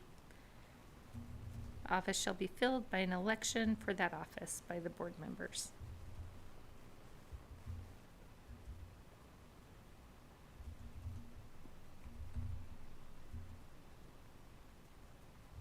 So would the board like following an election added to the appendix at the top?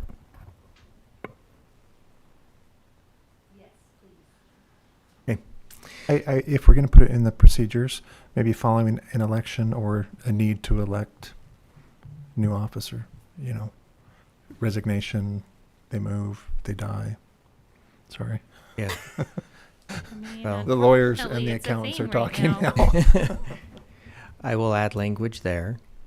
Do you want to see that language again or bring it to business meeting next time for a vote? What would be your desire from here? I'm comfortable with the vote. same. Yeah, I think that we've talked about this. This isn't the first time we've seen this. I think it's fine for a vote. Confused on what you were going to add. Shall be elected at the first Board of Education meeting in January following an election, or what did you say, Mr. Van Komen? He was talking about if there was a resignation. Or a resignation of a board. Since you raised it as a board, these would be the procedures to follow if there's a need to fill a vacancy. But then I'm confused because it says January. So what if they, February, there's Two the different resignation. He's talking about two different. Reasons. Okay. I think there's an or in there. There's an or. Following an election or to fill a vacancy of a board member. Okay, I understand. Thank you. I'm fine voting on this next time or whatever. I don't need to see it again. Thank you. Thank you for your work on this. Thanks. Who knew there would be so much to do? It's great stuff. Quick and easy. All right. Moving on to agenda item G, a discussion on proposed changes to administrative policies, AS 67, discipline of students, AA 418, discipline of students, staff responsibilities, and DP 378, employee code of conduct. There were two changes. Thank you. Sorry. There were two changes suggested last time that we've incorporated. The first is into the draft of AA 418. We've added the phrase in accordance with Utah code with the reference, nothing in this section prohibits a school employee from using less intrusive means, including a physical escort, to address circumstances described in subsection 2.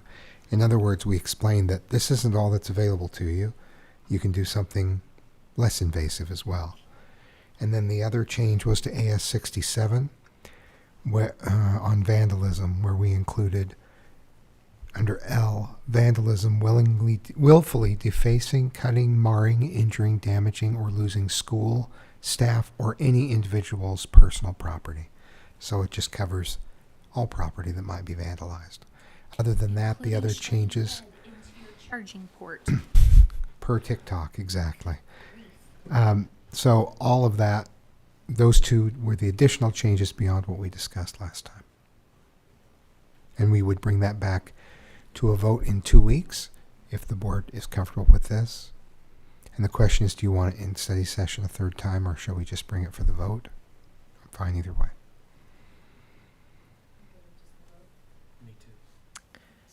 Me too. Okay, very good. Thank you. Let's move into board member, committee, and superintendent reports and comments.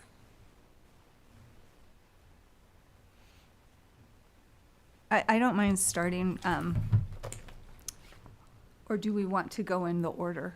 Because sometimes it seems like we don't go in the order. You called first, so you start. And I don't have I am to go chomping first. at We the could bit just at go your around- report, so please start. Thank you. Yeah, it was, first I want to say it was such a privilege to be in the room with all the teachers. There is such a great vibe or energy that comes from a large gathering of people who invest their time and effort in educating the rising generation. So it was a real privilege. Oh my goodness, I'm really tired. I might cry. But okay, so I'm going to start with some of the issues that teachers are still seeing, and then I'm going to go on to some of the positive things. I'm going to talk about a couple of things that I thought were interesting, and then possible action items. So in elementary school, at the elementary school level, one school in particular mentioned that they're having problems on buses from school with cell phones, where students are using their phones to kind of bully other students. And so it's a problem on the buses. Another thing is students, they're allowed to keep their little Gab watch on, but they are using the calculators to cheat on math tests. And and then another one is, and I found this very interesting. There was an actual emergency situation where students needed to receive instruction, and the cell phones were very distracting and added to the anxiety of the situation. Students could not follow instructions, and I thought that is a very, I had an idea where they're not allowed to have cell phones. During the emergency, they were using their cell phones. I don't know the exact timeline, and I can't put my finger on every detail, but I do remember thinking we have this experience of this teacher. It was the emergency, it turned out to not be a real danger, but people had to go into one of those emergency statuses where they were supposed to be quiet and follow instructions, and yet they were, a couple of students, I guess, had. Yeah, Can you I clarify? remember, they pulled out their phones and they were on them. So and they pulled them out of their backpacks or trying whatever. to no, you put that away, and they weren't listening. Yeah, so they added to confusion, if that makes any sense. So it's not like they were using their phones throughout the day, but they did somehow get a hold of them. And then at the secondary level, students are using hotspots from their phones to get a different type of internet than JSD internet on their Chromebooks. And the distraction has moved from cell phones to Chromebooks. There are still some issues with searches on Chromebooks, if that makes any sense. And then Sorry, can I understand that more? which one? Bypassing the district filters. Like certain words are blocked Their or certain phone. sites are But blocked. they still, if they're using a school Chromebook on any network, we still have monitoring and filtering systems. Yeah, And- iBoss will block things regardless of your internet source. The anecdotal experiences of teachers are not to be diminished because it's what individual teachers experienced. But each of those stories does not necessarily suggest that throughout the district there's a problem like the one described. Is that a fair way of putting that it? is a very fair point. And so I'm not trying to say that any of these things are widespread. These are I'm just some trying things. to understand the situation because they should still, like the teacher should still have whatever.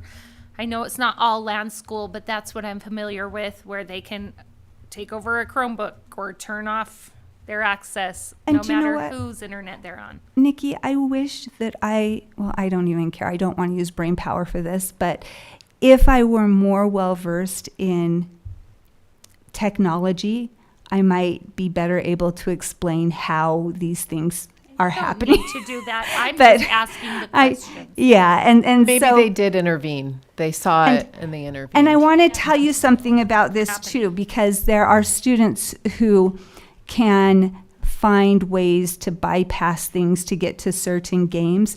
And I am really impressed with this.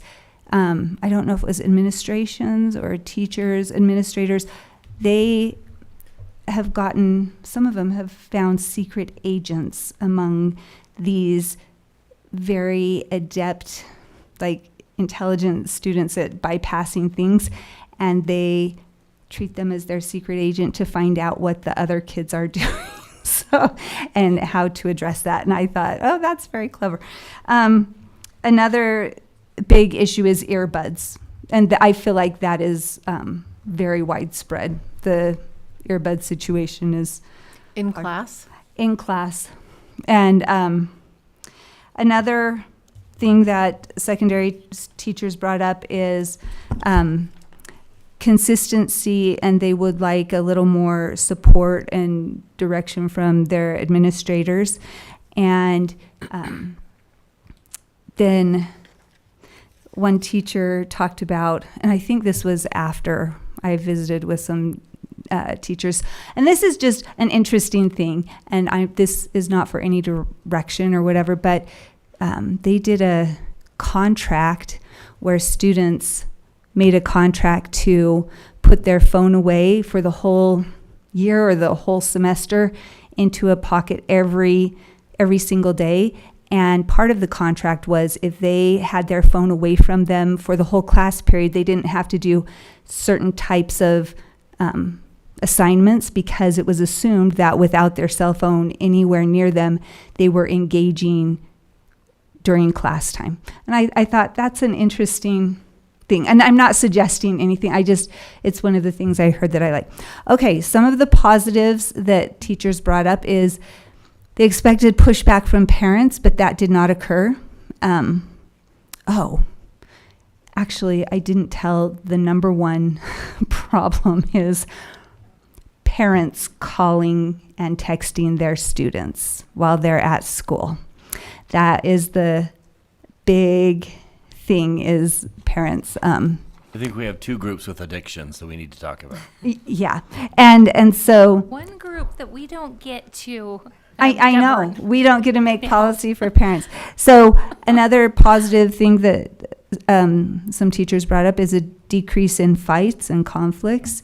And most, if not all, of the teachers at the and I don't know if I said it, this is a committee report for the licensed educator, what is the A? Advisory committee. That's what this committee report is about. Most, if not all, of the teachers were happy that the board moved forward with making this policy. And So they said, sorry, I feel like I keep not finishing a thought.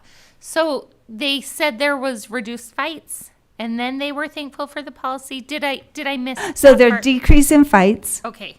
And they were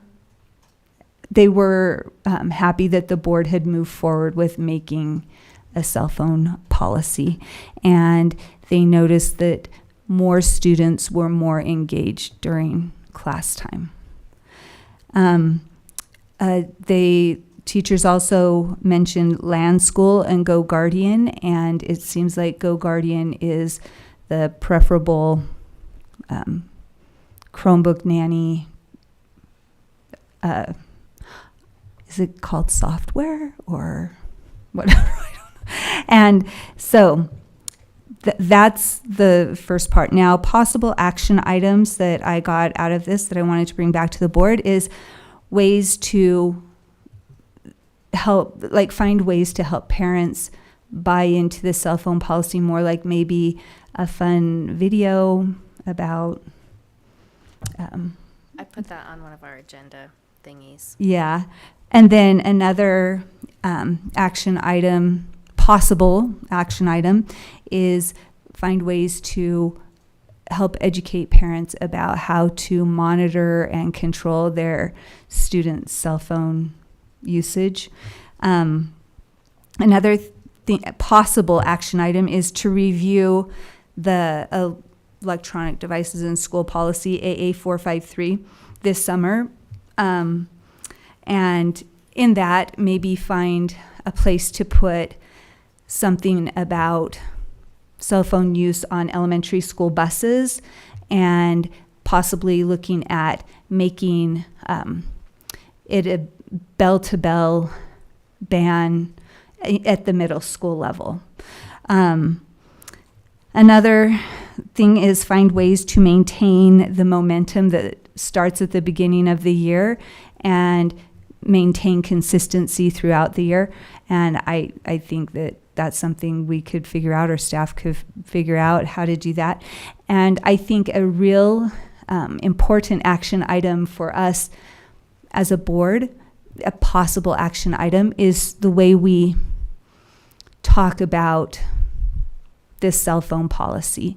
That because I know I have talked about it a lot as like for teachers to be able to teach.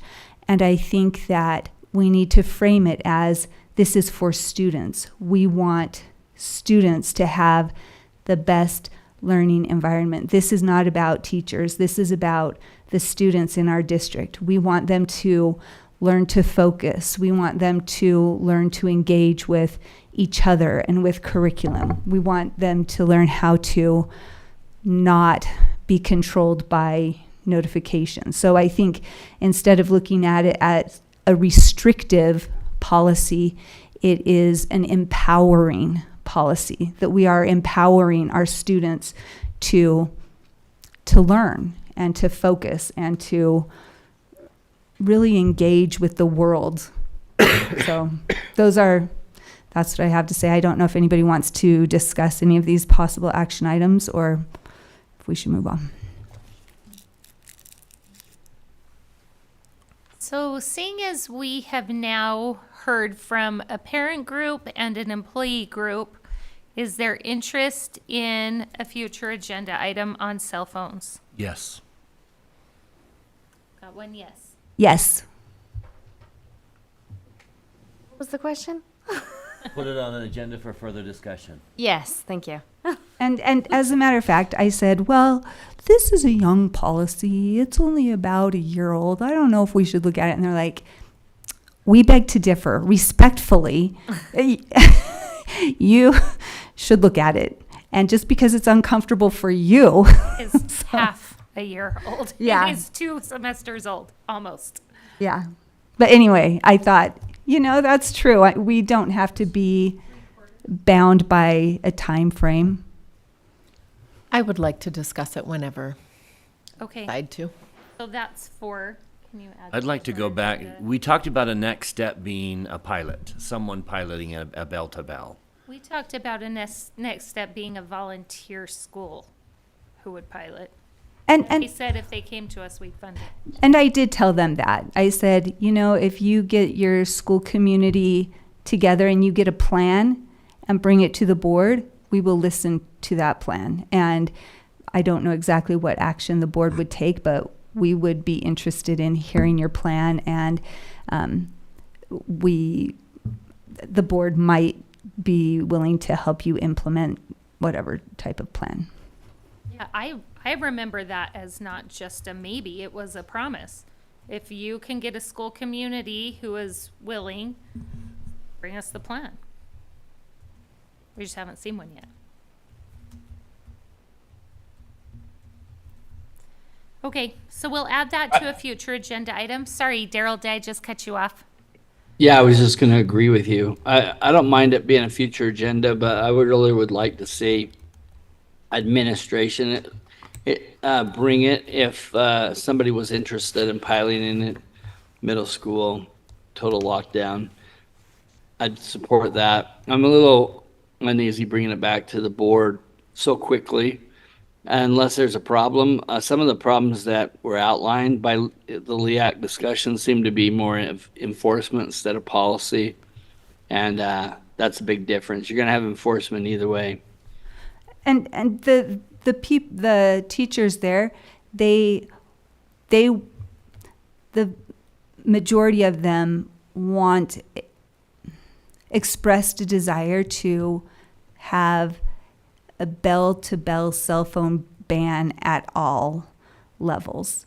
And so that would be a policy thing. And most of the people that I talked to, the teachers, they didn't even care if it had pouches or not. They just felt like the policy would be enough. So that's not what I'm hearing. So maybe we should survey all of our teachers, not LEAC, but all of our teachers, and see if they want a bell-to-bell. If they truly want a bell-to-bell, then I'm supportive of that. But I don't think that's not what I'm hearing. It's definitely not what we heard in JPAC. I'd like to hear from administration and administrators. We've heard from parents. We've heard from teachers. I would love to hear the administrators, principals, our administrator. I'd like to hear from the people who usually, not just the teacher level, but the school level. I'd really like to hear from I'm our supportive of that. superintendent as well as maybe a cross-section of principals. I'd like to hear what they had to say. And also, Aaron was at this meeting, and if you have anything to add, I would love to hear it. Did I miss any of this stuff? I feel like you summarized it very well, and it was really great to be in that room with all of our educators and hearing their feedback. I really enjoyed it. What I'm hearing you say is there was a large number of the teachers there that are asking for a bell-to-bell. Well, and they would like a bell-to-bell, and they would like us to look at the, actually, a lot of teachers want another LEAC meeting, expressed desire for another LEAC meeting before the end of the school year, but I can't even talk about it. So it was a very good meeting. But, yeah. No, go ahead. No, and so I think that they would like us to look at the policy this summer, and the teachers who were there at this LEAC meeting. And I looked at the sign-in sheet, and it looks like we were only missing about fewer than 10, maybe like 7 teachers. And I'm sorry I interrupted you, Dr. Godfrey. Oh, we're good. I can give an update from facilities. We met Friday. 2 main items on our agenda. Paul Bergera, the Director of Transportation, was present, and he had been asked to provide some examples, not a comprehensive district-wide example of how boundary changes what could positively affect transportation. So he showed us a few examples mainly where there are students who live within walking distance of a particular school, but because of boundaries, they're being bused to another school. And he showed us a few examples of that, and how if we changed boundaries with only transportation in mind, with reducing the number of bus routes or the number of bus stops, and consequently the number of bus drivers, how much money that would save the district. And Did I hear that correctly? Staff requested a boundary change that wasn't based on enrollment. no, we asked him. We asked Paul to provide. He was grateful to have a voice at the table, basically. So that was the purpose of his presentation. Was It was an assignment from the board, if you remember right. The board talked about this in open meeting. okay? I just want to point out that there's another reason to do a boundary change from the perspective of staff other than enrollment. But this is because staff asked us. They didn't come to us. We went to them and said, our board has asked the facilities to take a look at, is there ways that we could reduce busing? So this was an assignment from the board to facilities that asked the staff. The staff didn't come to us. So did he give you an amount savings? He did, but it was just based on a very small portion of the district. Oh, gotcha. Yeah, there were just 2 or 3 examples that he shared. He didn't go across the entire district where transportation costs could be saved. I would like to move this discussion forward potentially for an agenda item to evaluate our busing and cost savings. And That was, go ahead, Lisa. Did we approve a bid last board meeting for the software to help optimize? Okay. Yeah. I just want to make sure I remember things correctly. Yeah, so part of the, I mean, that's a good point, Bryce. Part of the motivation for having this is that's one of the 5 or 6 priorities that the board wants included when we're considering boundary changes. And I got the impression that Paul hadn't been involved or hadn't had a seat at the table. Is that right, Mike? Transportation really hadn't been involved in boundary changes in the I past? would say that transportation has been involved in the discussions, but the primary, if I may, driver has not been transportation costs. So it's not that there hasn't been a discussion, but the discussion hasn't centered on the most efficient routes. And this is, as Mr. Dunford described earlier, with the added flexibility of lower enrollment, can we make some shifts that make sense? That, to reduce busing. Now that we're able to house everyone, can we now look at that focus? And the board said, is this a way we can save money? And transportation is enthusiastic about doing that because they save money, but they also have more efficiency, and so they have more driver availability and bus availability. Hiring bus drivers is a difficult task at the current time, and so that was another. I think we will add that. We've added that to the trigger points document as potential ideas or things that can be brought for boundary considerations. I do think it's important to look at this in tandem with enrollment considerations and not just look at it through a monovision, but just how is it needed, because are there other things we can accomplish at the same time? Would we do this much like transportation would give us a wish list of what would be ideal for them? Enrollment would give us the ideal for them, and then we see where they overlap? Or is there another method to this? My experience with boundary changes is limited, but from what I've seen in the past, as a board, we're given a presentation after all that has already happened behind the scenes. Okay. But let's be clear, we've never had the luxury of being able to ask that very question. Right. We've always been a cramped district, and the only issue we can really deal with is where can we fit them. Mm-hmm. But now we can start to ask those questions. So we are charting new territory and being able to ask that very question. Can we can we save some money? So Brian, do you need any direction from the board on a next step, or is it clear to you what the next step is for this? I don't need any direction at this point from the board. In the Can limited. I make a comment? Go ahead, Daryl. So what I would like to see is us to give transportation and student services the opportunity together to come up with future boundary changes, to actually add them into the conversation on the front end so that they can be having that discussion instead of having two separate entities working. But we identified some pretty cool areas that could use some change, but they need to have now, transportation now needs to be able to work directly with student services. I don't think they need to bring two proposals to us, but let them work with student services to bring a proposal to us. Yeah, Does that make sense? I was under the I wasn't under the impression that required board approval for that. Is that, am I mistaken? Does the board need to approve that? No, okay. No, we're already in discussions with transportation on that and working in tandem with them. Yeah.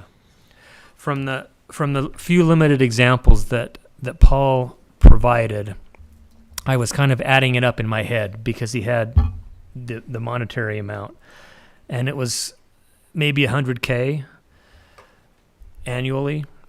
And as I extrapolated that across the whole district, just in my mind, I was thinking maybe if we aligned all the boundaries solely based on reducing transportation costs, we might save $500,000 a year or something like that on transportation costs, just to give you a kind of a ballpark estimate. That 100K was one feeder. Was it? Was that okay? Well, mostly it was your area. Yeah. And so what you're saying is if we look throughout the whole district, we might be able to save 5 times that. Mm-hmm. Can I express this message in the most negative way that a parent could possibly view it?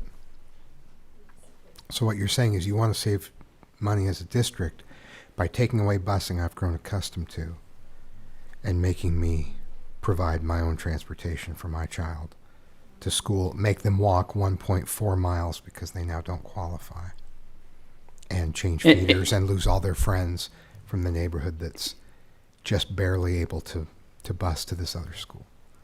In many cases, we're taking them out of a bus route so they can walk across the street to school. Like, so these are some of the areas that were very vocal. They wanted to stay in their own school. We made them move because we needed other schools full and we needed space in their school by their house. And so it makes a lot of sense for us as an organization. And I'm not arguing against it in the slightest. I'm just saying the argument will be, you want to make it less convenient for me and more dangerous for my child because now they have to cross these roads and walk these streets that I don't think they should have to walk. Well, I think what we'll say is now your kids don't have to get up 45 minutes earlier. There you go. To catch the bus. See? I like that. I think it's one consideration. It's not the consideration. Sure. Just be ready to hear it. Yeah, I think that's what Dr. Godfrey's saying. And it sure would be nice to need fewer bus drivers instead of always looking for more bus drivers. Anyway, sorry. The other item that we covered was a first look at summer projects for 2026. The Daryl and Aaron and I all have a copy of that. Our task is to board the next facilities meeting to look that over and familiarize ourselves with the 20 or so items that are on that list and come back with what we think are the priorities. And then we'll talk about it as a facilities committee. When we have that prioritized list, then we'll bring it to the board. That's the plan. Anything else, Daryl or Aaron, that I missed? Nope, sounds good to me. Did a great job. Thank you. I'd like to give an update on GIAC. We have updated, when I say we, the committee has updated their name. It will now be known as the Jordan Education Access Committee. The purpose, vision, and mission have Nice, keeping the same acronym. have also been updated. The purpose is to successfully educate, support, advise, and empower the Jordan School District community and leadership. The vision is we embrace all members of our community and continually work to find solutions to allow our differences to become our strengths. And the mission is we will work to unify our community while celebrating our differences and collaborating to come together to empower everyone. Any questions about those updates? Can we get that updated on our agenda for future board meetings? Thanks. Okay, so now I was so excited about my LEAC committee report. I forgot that I have a couple other things to say. So for the Jordan Education Foundation, the challenge run was on Saturday. It was amazing. The sponsors are great. It is so much fun. If you don't do it, I didn't participate this time except for as a volunteer, and it was just as fun as running the course because I love to hype runners. Anyway, so that's something to think about next year, the Saturday before Mother's Day. Super fun. And for a good cause. Ever consider a date change? I think I've never made it one time because that's when I do my mom's gift. Oh, okay. Go work in the yard all day. Yeah. I don't know what to say to that. Okay, so then also at our next meeting, the Outstanding Educational Support Professional Awards will be given, which will be awesome. And then if you are interested, the 2025 Links to Schools Golf Classic is the 26th of June at Glenmore Golf Course.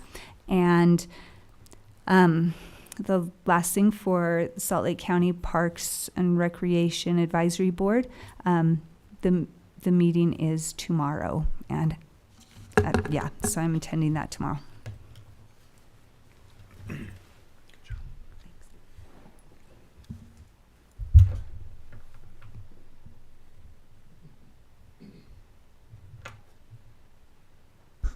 I can go.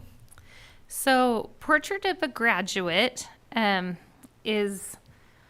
they'll be attending our June meeting, so you can look forward to hearing directly from Education Elements that month. But we have been asked to create a video from the board introducing Portrait of a Graduate that will be played at the big meeting in August where all of the schools are going to be spending a good portion of the time rolling out Portrait of a Graduate, and they'd like to kick it off with a video.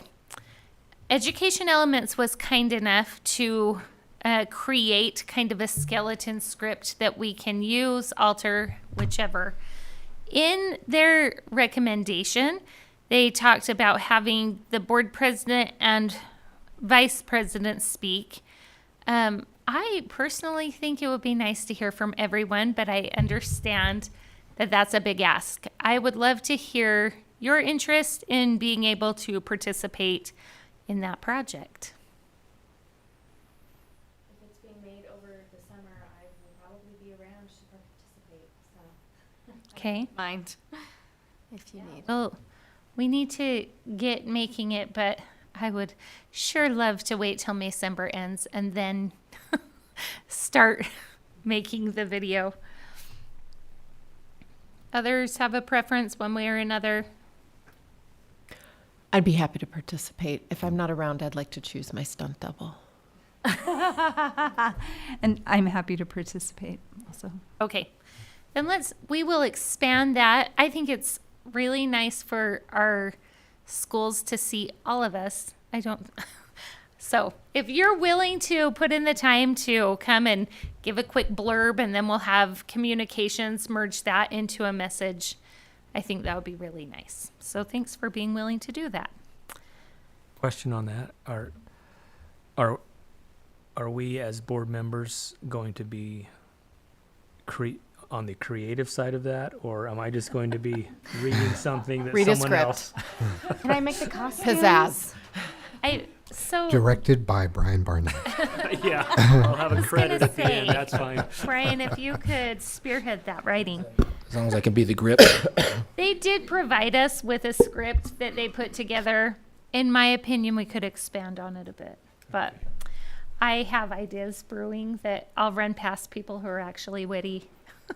Communications looking at has you, a Anthony Godfrey. teleprompter that makes it really easy to film.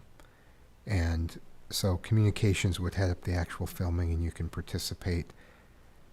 Communications can do as much as you want, and you can do as much as you want. And we can, speaking of May-December, we can plan that in the June 10th board meeting if you'd like. I'd like communications to do the lion's share production. They will light you. They will have a teleprompter. You will be stunned at how good you look on film. And they choose the filter. They can do it all. I may want to propose that the superintendent just pretends to be each of us Oh, in our I role. feel like That you might be could more take that on. entertaining. You do not That would want- be funny for the 5 Don't want nerds that. who are watching this right now and know us. I can do an Anthony Godfrey. He's a very important point. I totally thought you were going to say, I know which levers I went to pull. Yeah, You have to say important, because does he that. always enunciates the Wow. important. I'll take that impression. I appreciate that. All right. Others that I missed? Okay. Since we have a new process, I'm going to throw out. In attending school community council meetings and looking at the projected numbers for Sunset Ridge Middle School, I would really appreciate being able to assign facilities to begin studying potential boundary change to alleviate their overcrowding. Can you tell me a little bit more if there's been specific suggestions made before? Or is that too much? Or is it just alleviate the numbers? I have my own set of suggestions. Besides No, building middle school. they're frustrated because we chose to increase their boundaries. And now they're projected within the next 5-year projection to be over 1,500, which is really, really tight. So it's not the highest they've ever been, but it is definitely higher than most of our middle schools. And there are, in my opinion, some really natural boundaries that would put us more in alignment with the priorities of not crossing major thoroughfares to get to schools. That would be kind of low-hanging fruit. It does seem like West Hills has a little space to receive, and but I'm not here to prescribe what we would do specifically, just to say they are looking to increase in number over the next few years, and they're feeling the pinch. They feel like they have been passed over for boundary changes for a while. So like since 2018. That was the last boundary change for them, right? No, because we recently brought the the pocket pocket busing busing. from Joel P. into Sunset Ridge, which still is not a huge influx of students. But they've got areas of growth in their school boundaries. There are a lot of contributing factors that are causing them to grow. But it would be very helpful for that community to know that we're actively looking for ways to help. Are they open to Sunset Ridge to West Hills to Elk Ridge? Because Elk Ridge has not lots, but Elk Ridge has considerable amount of room. Elk Ridge is an interesting idea. I haven't floated any specific boundary ideas past them at this point. That Feels the premature airport to me. makes such an obstacle to going to East-West Jordan. But West coming Hills into coming into Elk Ridge will be at 900 students very quickly. And are they open to that level of a domino? We take that southeasterly line that goes to West Hills and move it to Elk Ridge. I think I'd like the facilities committee to look at that. I'll second Nikki's motion that facilities look at this. we have a motion by me and a second by Ms. Barrow that we assign facilities committee to begin looking at potential boundary changes to alleviate over-enrollment at Sunset Ridge Middle School. Is there other discussion? Daryl, I felt like you had something to add. Yeah, I kind of do. So, do I have to make proposals on everything that I see like this? No. I thought the assignment right now is to look at those changes anyways, because I specifically have an idea also. So do I have to bring that to the board, or I'm just hoping staff will take a look at those things, or I could call staff, because when we decided not to build a high school, we decided that we'd have to make some boundary changes. So to me, what you're asking for is what we've already stated we are going to do anyways. I heard the statement that, well, are they open to it? I don't even know if we got to ask them if they're open to it. These things have to happen because we decided not to build new schools. And so there's areas in my area also that I would like to be considered in that boundary change. So do I need to bring those to the board so we could study them, or are these just going to automatically be studied by our student services, transportation, and perhaps facilities? I don't think that we have any interest in limiting the recommendations that they bring to us. But as a member of facilities, Daryl, I think you're really well positioned to bring your ideas to that discussion. But I don't have to bring them here for us to hear them there. My sense is no, only because you'll already have a voice on the committee, whereas Nikki's suggestion might not have occurred to anyone if there's no trigger point other than her voicing it. Super good perspective. Thank you. I did have something I wanted to say on this one, Nikki. This request has to do with enrollment. So let's think, just as an assumption, what if we do a cursory analysis of Sunset Ridge and it doesn't trigger our enrollment triggers that Mike and his team have put together? Is that the feedback that you want? That we've used our new formulas and our new enrollment triggers, and Sunset Ridge isn't at that level yet? Yeah, I'm open to hearing that. Okay. Because it seems like we talked about Sunset Ridge early on, and it didn't quite hit the trigger. Is that right? They were on our schools to watch at our forecast, and they're projected at 1537 by 2029. Yeah, I think next board meeting when we bring this, it'll bring some clarity to what we'd be talking about. You can plug in different numbers if you'd like, but we actually use Sunset Ridge as an example.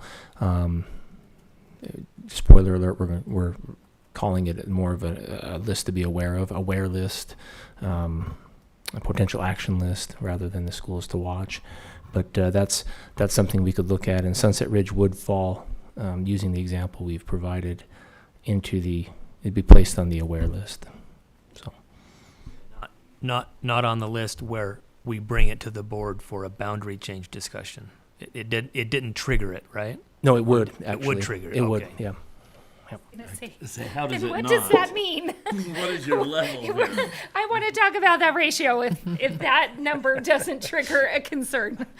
Okay. Well, and the question is, does it trigger it now, or will it trigger it in the future? That change has to happen eventually, unless we're going to build a school.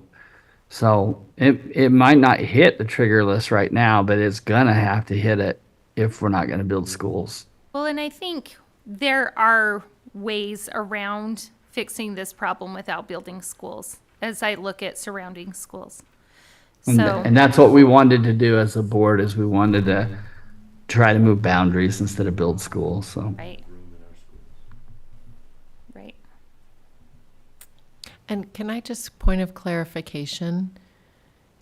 Are we open to changing boundaries when it's not triggered by enrollment?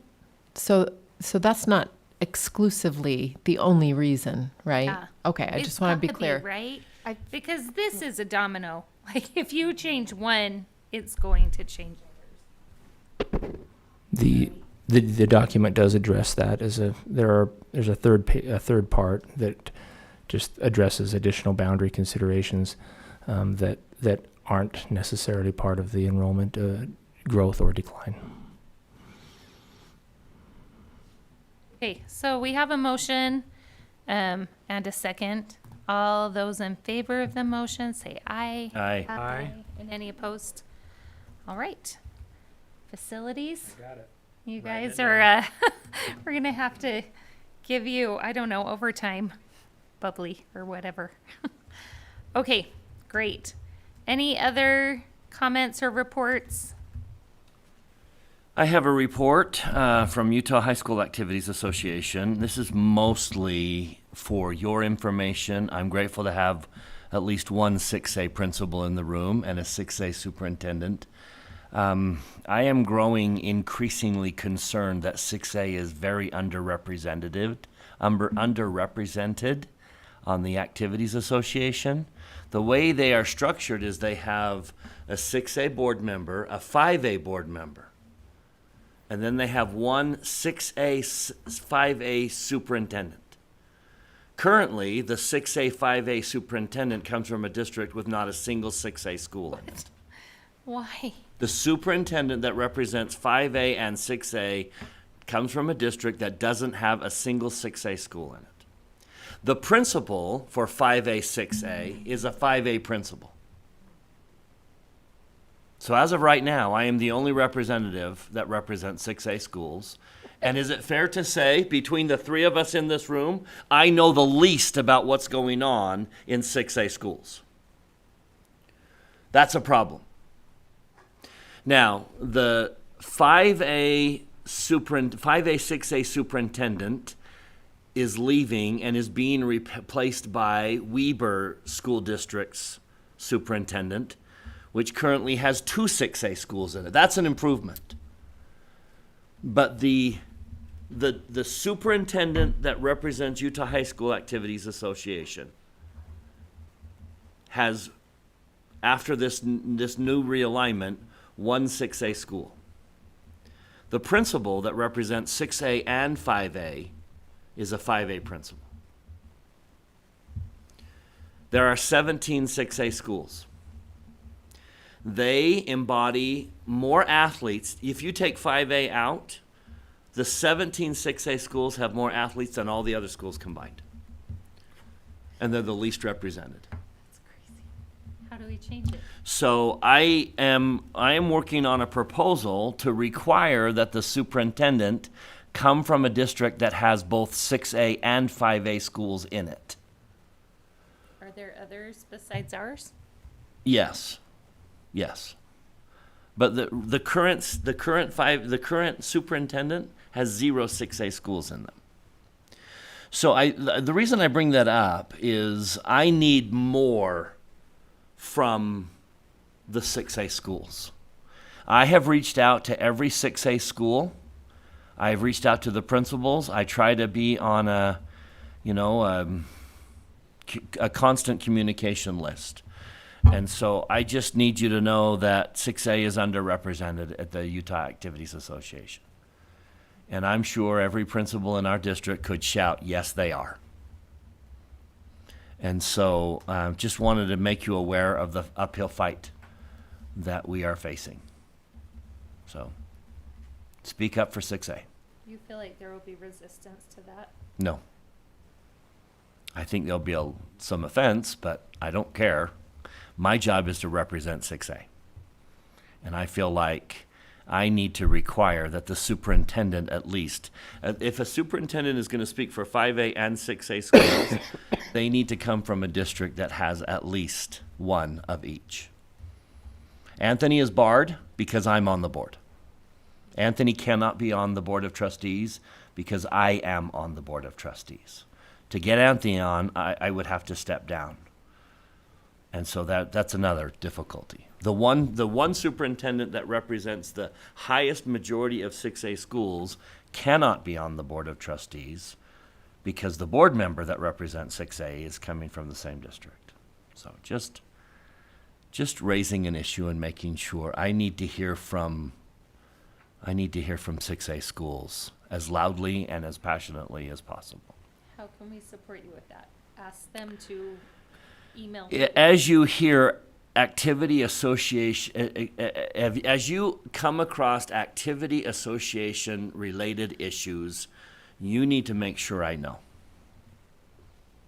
In all of your schools. Can I ask what schools in our district are 6A? All but West Jordan. Okay, all the high schools. All of the high schools but West Jordan. Would it be helpful for you to make this plea at our next public meeting? If there are Sure. enough people still in attendance? Sure. Sure. I just wanted to make you aware that that is a growing concern that I have, that 6A is underrepresented. Is 4A, 4 and 3, are they combined too? Uh-huh. Okay. 5 and 6, 4 and 3, 1 and 2. Every classification gets a board member, but 2 classifications have to share a superintendent and principal, which is absolutely ridiculous because if you ask who understands what's going on in the school better, the board member, the superintendent, or the principal, there's no question. So why we have a 5A and a 6A board member and yet we have to share superintendent and principal is beyond me.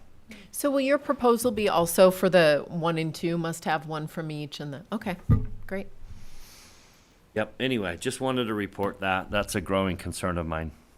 And I have a question about UHSAA, and it's out there, but I just found out that UHSAA no longer counts points for pole vault in high school track and field meets.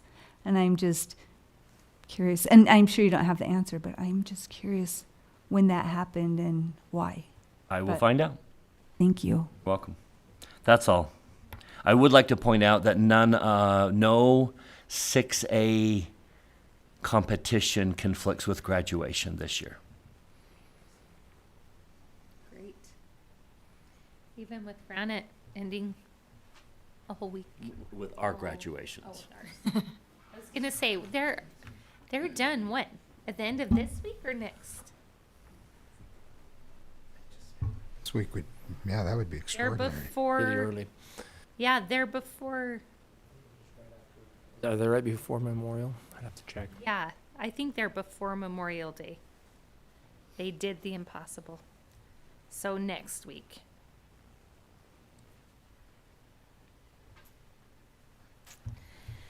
Okay, great.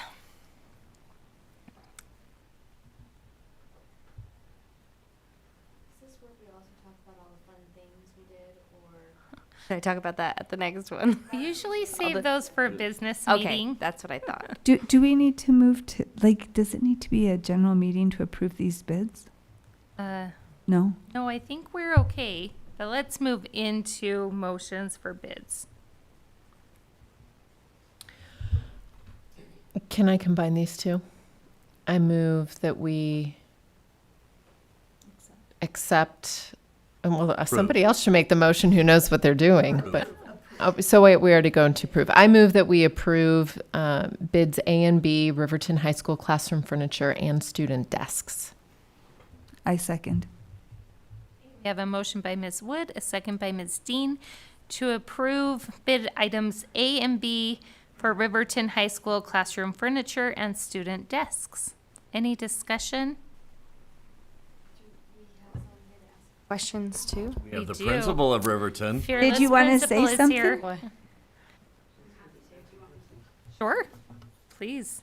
I just had a couple questions.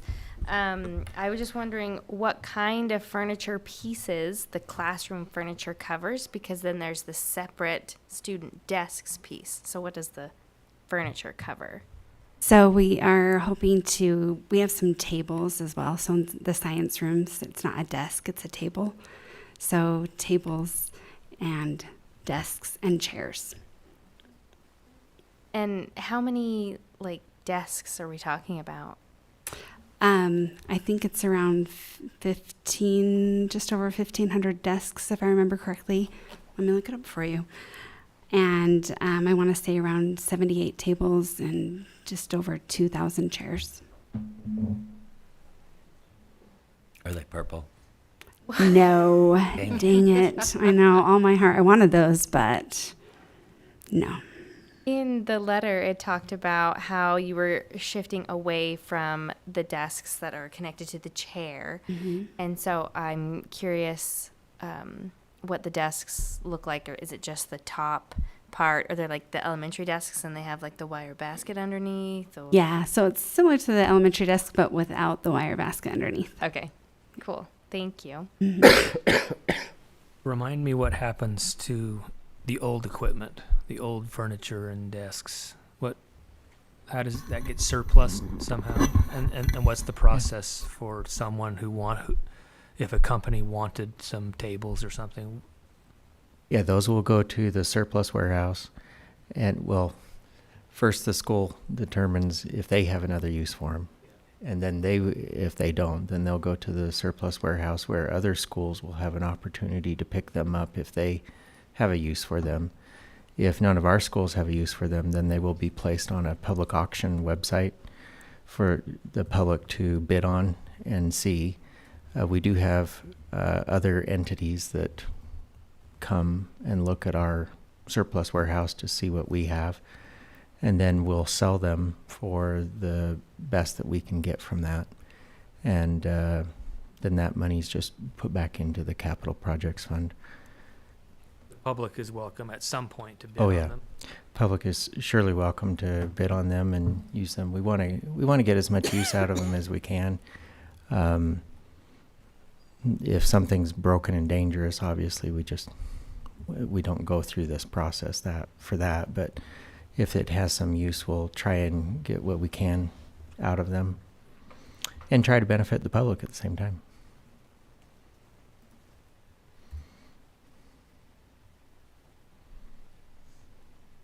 Questions? Seeing none, we'll call for a vote. All those in favor, please say aye. Aye. Aye. And any opposed, say nay. All right, that motion carries unanimously. Congrats on the new stuff. We're thrilled. You'll hear shouts of joy. Thanks for coming. Okay. I will take a motion to adjourn to closed session. I move that we go to closed session to discuss character and competence of individuals, property negotiations, potential litigation, and security. A second. I have a motion by Ms. Dean, second by Ms. Wood to go into closed session. Roll call vote. Mr. Barnett, Yes.